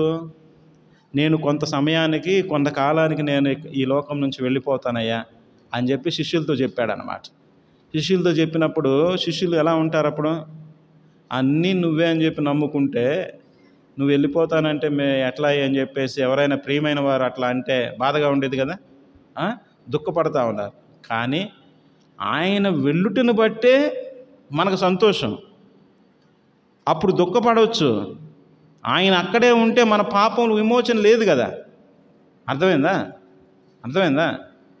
అందుకనే ఆయన అంటున్నాడు అన్నమాట, ఇప్పుడు మీరు దుఃఖపడవచ్చు, మీ సంతోషము పరిపూర్ణమైద్ది, తర్వాత మీరు సంతోషించెదరు. 20వ మీరు ఏడ్చి ప్రలాపింతురు కానీ లోకం సంతోషించి, మీరు దుఃఖింతురు కానీ మీ దుఃఖము సంతోషమగునని మీతో చెప్పుచున్నాను.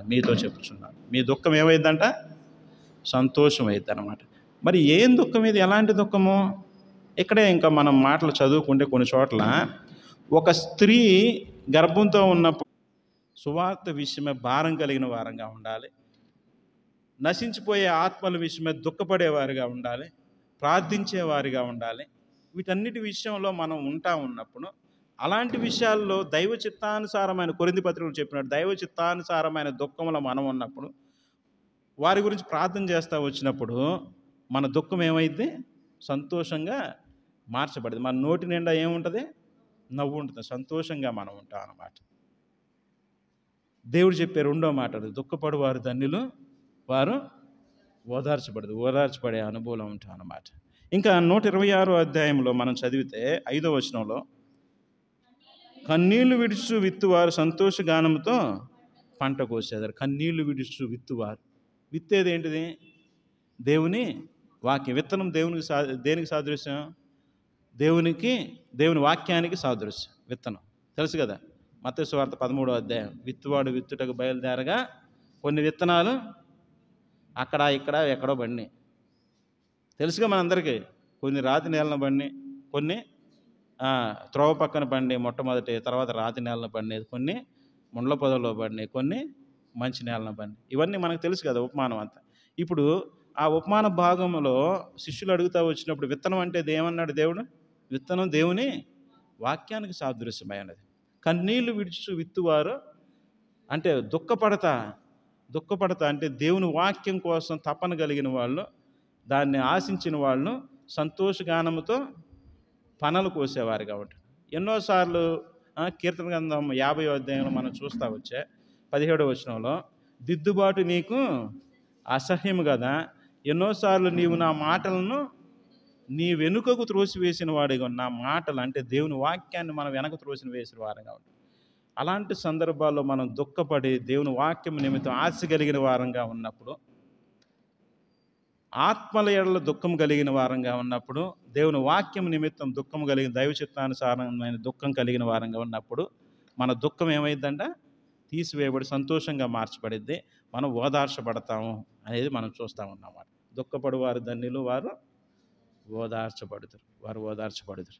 ఇంకో మూడో మాట మనం చదువుకొని ముగించుకుందాం. 5వ వచనం చదవండి. మత్తయి సువార్త 5:5. సాత్వికులు ధన్యులు, వారు భూలోకమును స్వతంత్రించుకోదురు. సాత్వికులు భూలోకమును స్వతంత్రించుకుందరు. సాత్వికులు అంటే మొట్టమొదటి ఎవరు గుర్తు రావాలి? మోషే. సంఖ్యాకాండం 12వ అధ్యాయం 3వ వచనంలో ఏముంది అక్కడ? ఏయో ఉంటాయి మోషే భూమి మీద ఉన్న వారందరిలో మిక్కిలి సాత్వికుడైన మనిషి. సాత్వికం అని గుర్తు రాగానే మొట్టమొదటి ఎవరు గుర్తొస్తారు? మోషేనే గుర్తొస్తాడు అన్నమాట. సాత్వికుడు, మిక్కిలి సాత్వికుడు. అందుకే సాత్వికుడు కాబట్టే భూలోకమును స్వతంత్రించుకుందరు. అంటే కనాను దేశాన్ని స్వతంత్రించుకున్నారు సాత్వికుడు. అంటే ఆయన నాయకత్వంలో ఇశ్రాయేలు ప్రజలందరూ కూడా ఆ దేశాన్ని స్వతంత్రించుకున్నారన్నమాట. మనం కూడా మన జీవిత యాత్రలో దేవుడు అనుగ్రహించే ప్రతిదాన్ని మనం స్వతంత్రించుకోవాలి అని అంటే, దేవుని బిడ్డలుగా దేవుడు తన నోటితో చెప్పిన మూడో మాట ఏంటి అని అంటే, సాత్వికము కలిగిన వారుగా ఉండాలి. ఇప్పుడు ఈ సాత్వికం అంటే ఏంది? సాత్వికం అంటే ఏందమ్మా? నిన్ను ఇబ్బంది పెట్టేవాళ్ళు నీ పక్కన ఉన్నా, నిన్ను చేసినా కానీ దేవుని మీద ఆధారపడి నువ్వు దీర్ఘశాంతంతో లేకపోతే మంచితనంతో నడుచుకోవటమే సాత్వికం అన్నమాట. సాత్వికమైన మనసు. అది మోషే జీవితంలో మనం చూస్తూ ఉన్నాం. సంఖ్యాకాండం 16వ అధ్యాయంలో 1వ వచనం 2వ వచనం చదివితే, సంఖ్యాకాండం 16వ అధ్యాయంలో అయంతా వద్దులే కానీ ఇక్కడ వినండి.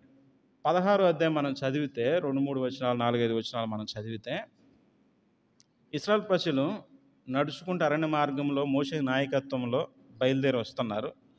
మార్గం మధ్యలో వచ్చే క్రమంలో కొంత దూరం వచ్చిన తర్వాత, కొన్ని రోజులు గడిచిపోయిన తర్వాత, ఆ ఇశ్రాయేలు సర్వ సమాజంలో నుంచి కొంతమంది వేరుగా పోగుపడి కోరహు సంబంధికులు అందరూ, దాతాను, అభిరాములు, వీళ్ళు మిగిలిన వాళ్ళు, వాళ్ళతో పాటు 250 మంది మిగిలిన వాళ్ళు ప్రాముఖ్యులు, వీళ్ళందరూ కూడా వేరుగా మోషేకి విరోధంగా పోగుపడి, అక్కడ రాసి ఉంటుంది అదంతా, విరోధంగా పోగుపడి మోషేని ప్రశ్నిస్తున్నారన్నమాట. ఏది నువ్వు నీ ఇష్టానుసారంగా చేస్తావేంది? నిన్ను నువ్వే హెచ్చించుకుంటావేంది? దేవుడు నీకే దేవుడా? మాకు దేవుడు కాదా? మేము పరిశుద్ధులమే. అవన్నీ రాసి ఉన్నాయి అక్కడ చదివితే. ఇశ్రాయేలు మధ్య నిన్ను నువ్వు హెచ్చించుకుంటావేంది? నువ్వేనా పరిశుద్ధుడివి? మేము పరిశుద్ధులం కావా? నువ్వేనా దేవుని బిడ్డవి? మేము దేవుని బిడ్డలం కాదా? మోషేకి విరోధముగా నడుచుకున్న వారుగా ఉన్నారన్నమాట. అయితే 5వ వచనంలో ఆయన ఏమన్నాడు? 4వ వచనంలో మోషే ఆ మాట విని ఏం చేశాడు? పోట్లాడాడు. ఉందా? పోట్లాడాడని, తగాదాడాడు మోషే ఆ మాట విని అని ఉందా? మోషే ఆ మాట విని ఏం చేశాడు? ఎవరు సాగిలపడిందో తెలుసా మీకు? ఎవరు సాగిలపడిందో తెలుసా? ఎవరు సాగిలపడ్డాడో తెలుసా? ఫరో రాజు తర్వాత రాజుగా ఉండాల్సిన మోషే దేవుని మాటకు లోబడి పరలోక రాజ్యము కావాలని చెప్పేసి ఆ యొక్క ఫరో రాజ్య సింహాసనం వదులుకొని ఫరో కుమార్తె యొక్క కుమారుణ్ణి అనిపించుకోవటానికి ఇష్టపడక దేవుని ప్రజలతో పాటు నింద అనుభవించడం మేలని, ఇదంతా హెబ్రీ పత్రికలో ఉంటుంది మోషే గురించి. దేవుని ప్రజలతో శ్రమ అనుభవించడం మేలు అనుకొని ఏం చేస్తా వచ్చాడు? ఆ యొక్క గొప్ప సింహాసనాన్ని విడిచిపెట్టి ఇశ్రాయేలు ప్రజలను నడిపించటానికి దేవుడు ఏర్పరచుకున్న సాధనంగా ముందుకు వచ్చాడు. దేన్ని వదిలిపెట్టాడు? అన్ని వైభోగాలన్నీ వదిలిపెట్టాడు. నువ్వు నేనైతే వదిలిపెట్టి రాము. సుఖంగా ఎక్కడ ఉంటే అక్కడ ఉంటాం. కానీ దేవుని కోసం అటన్నిటిని వదిలిపెట్టి వచ్చి మనిషి అందరినీ తీసుకొని వెళ్ళి దేవుని మాట చొప్పున నడిపించుకుంటా తీసుకొని వెళ్తుంటే, ఒక నాయకుడిలాగా తీసుకెళ్తుంటే, ఆయనే మొత్తం కర్త కర్మ క్రియ. ఇశ్రాయేలు ప్రజలు బయటకు రావటం కాడి నుంచి, వాళ్ళందరినీ తీసుకురావడం కానీ, ఫరోను ఒప్పించే దగ్గర నుంచి, ఆయన భయపెట్టి తీసుకొచ్చే దగ్గర నుంచి కూడా, ఐగుప్తు దేశం నుంచి కూడా మొత్తం కర్త కర్మ క్రియ మొత్తం ఈయనే, మోషేని. అలాంటి ఆయన్ని పట్టుకొని ఏమంటున్నారు? నిన్ను నువ్వు హెచ్చించుకుంటున్నావేంది, నీ ఇష్టం వచ్చినట్టు చేస్తావేంది? ఆయన కాదా మొత్తం చేసింది? మోషే కాదా? మరి వీళ్ళకి ఎందుకు అలాంటి తలంపులు వచ్చినాయి? ఓకే, ఇప్పుడు వచ్చినాయి, విరోధంగా మాట్లాడారు.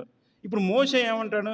అలాంటి స్థితిలో నువ్వు నేను అంత వైభోగాన్ని వదిలిపెట్టి ఇశ్రాయేలు ప్రజలను నడిపించడానికి మనం వస్తే, మనల్ని ఎవరన్నా అంటే మన పరిస్థితి ఏంది? ఇంకా అసలు ఎవడురా నువ్వు, అసలు నన్ను అంటావు? నేను దేన్ని వదిలిపెట్టి వచ్చానో తెలుసా? నేను ఎంతటోనది. ఎన్నో రకరకాల మాటలు అంటాం మనమే. మోషే అయితే అంటావా అనవా? కానీ మోషే తన గత జీవితాన్ని ఏమాత్రం కూడా గుర్తుంచుకోవట్లేదు. నేను దేవుని సేవకుణ్ణి, దేవుని దాసుణ్ణి, నేను దేవుణ్ణి ప్రజలను నడిపించేవాడిని అని మాత్రమే మోషే తెలుసుకున్నాడు. కాబట్టి సాత్వికమైన మనసుతోటి ఒక సమస్య ఒకళ్ళు ఎదురిచ్చినప్పుడు ఏం చేస్తా వచ్చాడు మోషే? అందుకు సాగిలపడి. ఆ మాట మనం రాస్తూ ఉంటుంది అక్కడ 4వ వచనంలో. అందుకు మోషే ఆ మాట విని సాగిలపడి. నువ్వు నేనైతే రకరకాల, ఇప్పుడు మనం ఒక చర్చి కట్టామనుకో, నువ్వేంది నీ చర్చి అంతా ఆయందే పాపం. సపోజ్ ఫర్ ఎగ్జాంపుల్, ఉదాహరణకి మోషేది చర్చి కట్టి బాగా వైభవంగా నడిపిస్తున్నాడు. అందులో మన బోటోళ్ళు ఎవరో ఒకళ్ళు నువ్వేంది నువ్వు హెచ్చించుకుంటాను, కోపం రాదా? అంతేనా? అలాంటిది అంత అనుభవంలో ఉన్న మోషే ఏమంటున్నాడు? సాగిలు పడి దేవుని వైపు చూస్తున్నాడు అన్నమాట. అది సాత్వికం అంటే. దేవుడు మోషే గురించి సాక్ష్యం ఎప్పుడు చెప్పాడు? ఈ ఇన్సిడెంట్ జరగకముందే చెప్పాడు. 12వ అధ్యాయంలో సంఖ్యాకాండంలోనే మోషే భూమి మీద ఉన్న మనుషులందరూ మిక్కిలి సాత్వికుడు అన్నాడు. ఈ ఇన్సిడెంట్ ఎక్కడ జరుగుతుంది? 16వ అధ్యాయం సంఖ్యాకాండంలో జరుగుతుంది. అంటే దేవునికి మొత్తం తెలుసు, ఊరకే చెప్పలేదు మోషే గురించి. నీ జీవితం ఏంది, నా జీవితం ఏంది మొత్తం తెలుసు. నువ్వు ఎలాంటి వాళ్ళు, ఎంత టెంపర్గా ప్రవర్తిస్తావో లేకపోతే సౌమ్యంగా ఉంటావో మొత్తం తెలుసు. అందుకే ఇన్సిడెంట్ జరగకముందే మోషే గురించి సాక్ష్యం చెప్తా వచ్చాడు అన్నమాట. నీ గురించి నా గురించి కూడా మొత్తం తెలుసు దేవునికి. దావీదు నా హృదయానుసారుడు, దానియేలు నీవు నాకు బహుప్రియుడివి, నేను మీకు విశ్రాంతి కలుగు. తర్వాత ఏందంట నేను ఏమని రాసింది 29వ వచనంలో, నేను సాత్వికుడను దీన మనస్సు గలవాడను కనుక నీ మీద నా కాడి ఎత్తుకొని నా యొద్ద నేర్చుకునుడే. సాత్వికుడు ఆయన. ఇంక మోషే కంటే శ్రేష్ఠుడు ఆయన, దేవాది దేవుడు. ఎంత శ్రేష్ఠుడో తెలుసా? మనం ఒక బండి మీద వెళ్తున్నాం అనుకో, సపోజ్ ఫర్ ఎగ్జాంపుల్ బండి మీద వెళ్తున్నాం, లేకపోతే కారు మీద వెళ్తున్నాం. బండి మీద వెళ్తున్నాం, సడన్గా ఒకడు వచ్చి అడ్డం వచ్చాడు. ఊరికి వెళ్ళండి అయ్యా, సార్ ఎందుకు అంత తొందరపడతామని ఎప్పుడన్నా అంటావా? ఎవడురా నువ్వు ఇంత ఫాస్ట్ వస్తారా? లేకపోతే 4 తిడతాం. ఇంకా అంతేనా? ఇంకా మనకు సంబంధించిన వాళ్ళు, మనకు తెలిసిన వాళ్ళు మనం ఎంట పెట్టుకొని వెళ్తున్నప్పుడు నిర్నిమిత్తంగా ఒకళ్ళు ఎవరైనా నిన్ను తిట్టారనుకో, అసలు నువ్వు ఆగుతావా? ఇంకా నా వాళ్ళ ముందు నన్ను తిట్టి నన్ను అవమానపరుస్తాడా అని చెప్పేసి 1కి 4 అంటాం ఇంకా మనం. అంతేనా? అంతే కదా.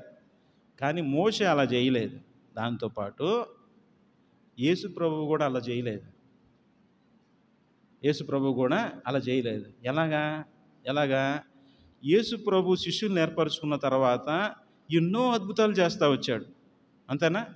శిష్యుల్ని ఏర్పరచు, రోగులను స్వస్థపరిచాడు, ఆహారం లేని వాళ్ళకి అన్నం పెడతా వచ్చాడు, 5 రొట్టెలు 2 చేపలు ఎంతోమందికి ఇచ్చాడు, చనిపోయిన వారిని లేపుతా వచ్చాడు, నీటిని ద్రాక్షరసంగా చేస్తూ వచ్చాడు. ఎంతోమందిని శిష్యులుగా చేసుకొని తనకు ఆనుకొని ఉండేటట్టు చేస్తూ వచ్చాడు, తన వారిగా చేస్తూ వచ్చాడు. యేసు ప్రభు చేస్తూ వచ్చాడా? మనుషుల్ని తనవారిగా చేస్తూ వచ్చానా? అలాంటి సందర్భాల్లో మనుషుల చేత పట్టబడి కలువరి శిలువ మీదకి ఎక్కేటప్పుడు ప్రభు ఏమనుకొని ఉండాలి?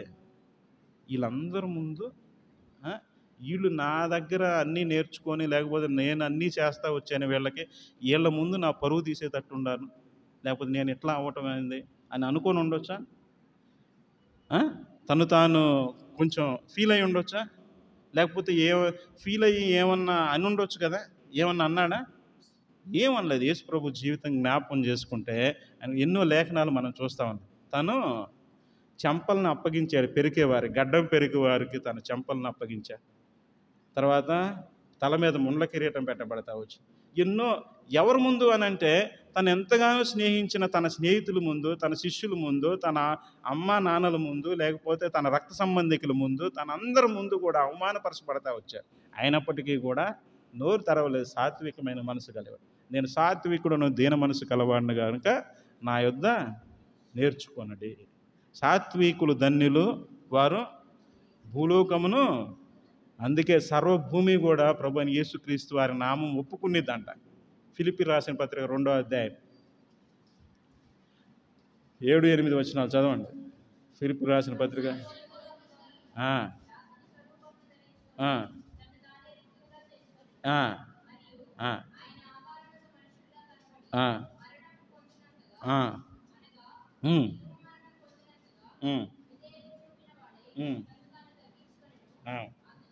అందుచేత పరలోకమందున్న వారిలో కానీ భూమి మీద ఉన్న వారిలో కానీ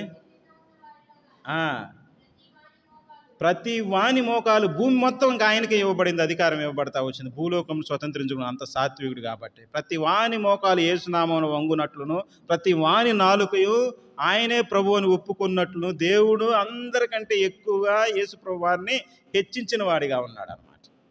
భూలోకముని ఆయనకి హస్తగతం చేసిన వాడిగా, స్వతంత్రించుకునే అనుభవం వచ్చి నువ్వు నేను కూడా ఆ సాత్వికం కలిగిన వారిగా ఉంటే మోషే వల్ల ఆశీర్వదించబడే వారంగా, యేసు ప్రభు వల్ల ఆశీర్వదించబడే వారంగా మనం ఉంటామన్నమాట. ఈ విధంగా దేవుడు మనకి సహాయం చేయను గాక. ఏమేమి చెప్పుకున్నాం? ఇప్పుడు ముగించుకుందాం. ఆయన ఆత్మ విషయమై దీనులైన వారు ధన్యులు అంటే అర్థమైంది. పరిశుద్ధాత్మ మిమ్మల్ని హెచ్చరించినప్పుడు మనం దీన మనసుకులై ప్రభువా నేను పాపిని అని చెప్పేసి దావీదు వలె, అలానే తప్పిపోయిన కుమారుని వలె, అలానే ఆ సుంకరి వలె మనల్ని మనం తగ్గించుకొని ప్రభు దృష్టిలో దీన మనసుకులై ఉండాలన్నమాట. రెండవదిగా దుఃఖపడేవారు ధన్యులు, వారు ఓదార్చబడతారు. దేని విషయం దుఃఖం కలిగి ఉండాలి? దైవ చిత్తానుసారమైన దుఃఖం అంటే ఏంటి? నశించే ఆత్మల పట్ల దుఃఖం కలిగిన వారంగా ఉండాలి.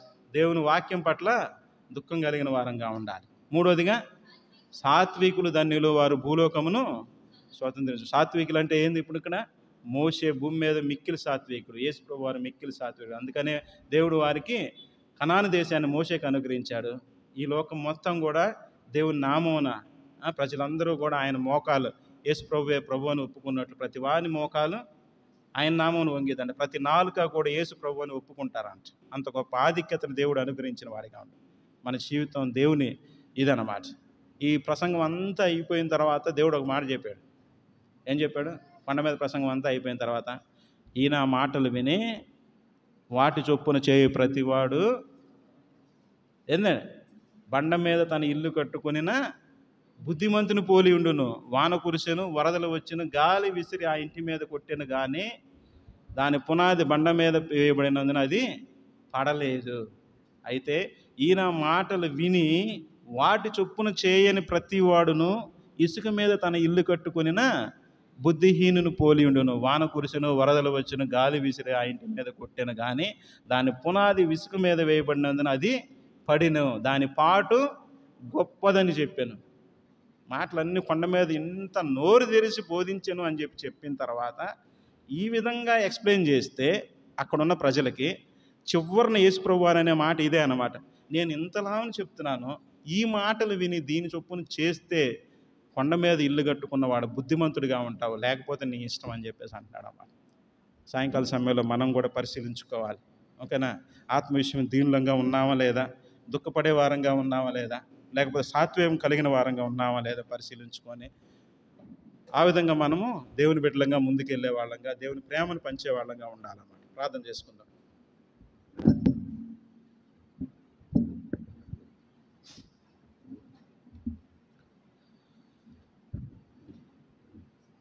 ప్రార్థన. అందరూ ఒక్క నిమిషం పరీక్షించుకుందాం. మన జీవితం ఎలాంటిది?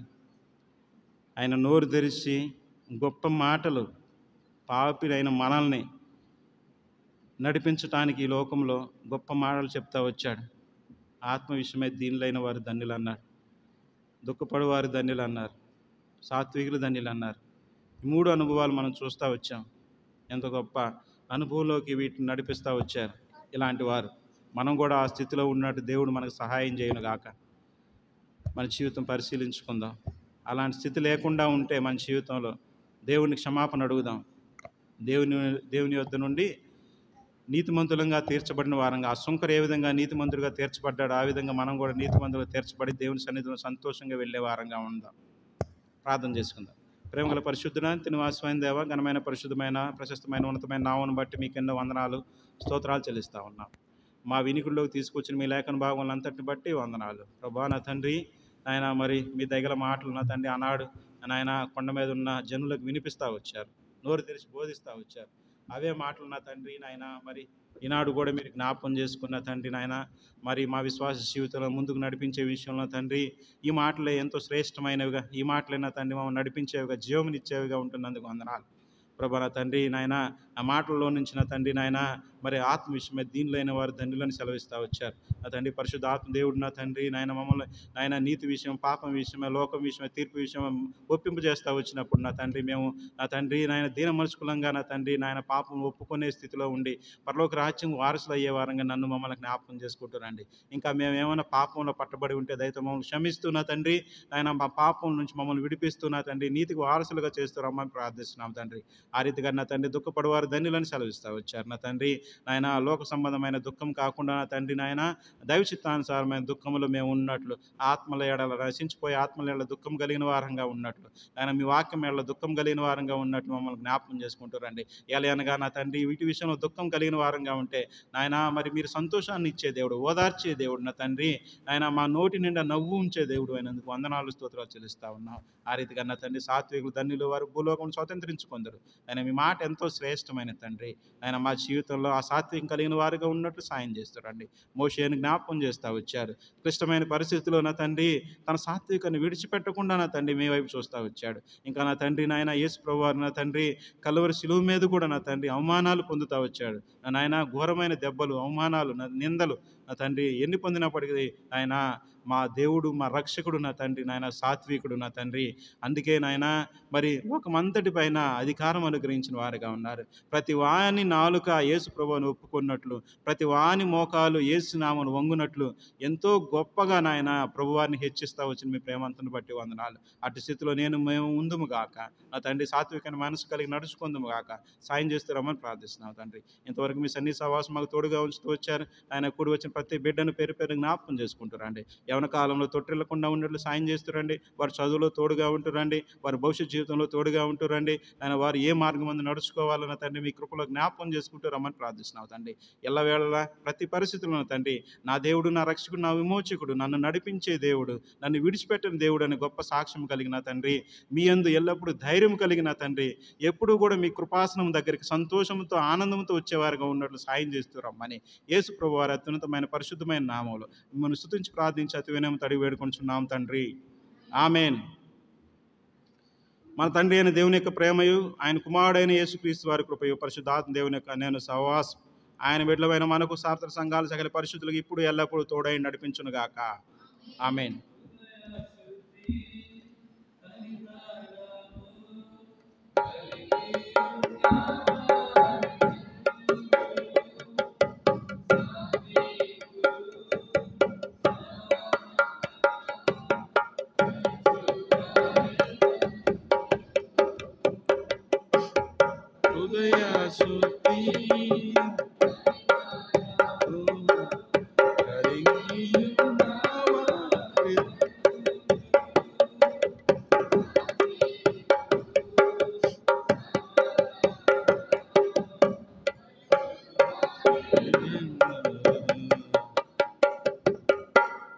మందిరమునందు నివసించువారు ధన్యులు, ధన్యులు. నీ వలన బలముందువారు, నీ వలన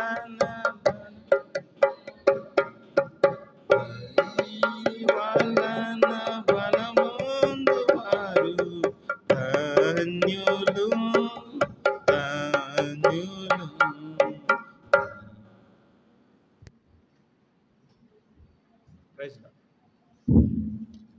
అందరికీ ప్రైజ్ లార్డ్.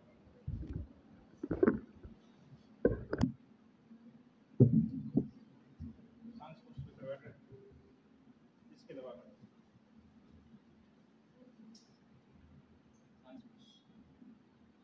సాంగ్స్ పుస్తకం కలెక్ట్ చేసుకోమ్మా.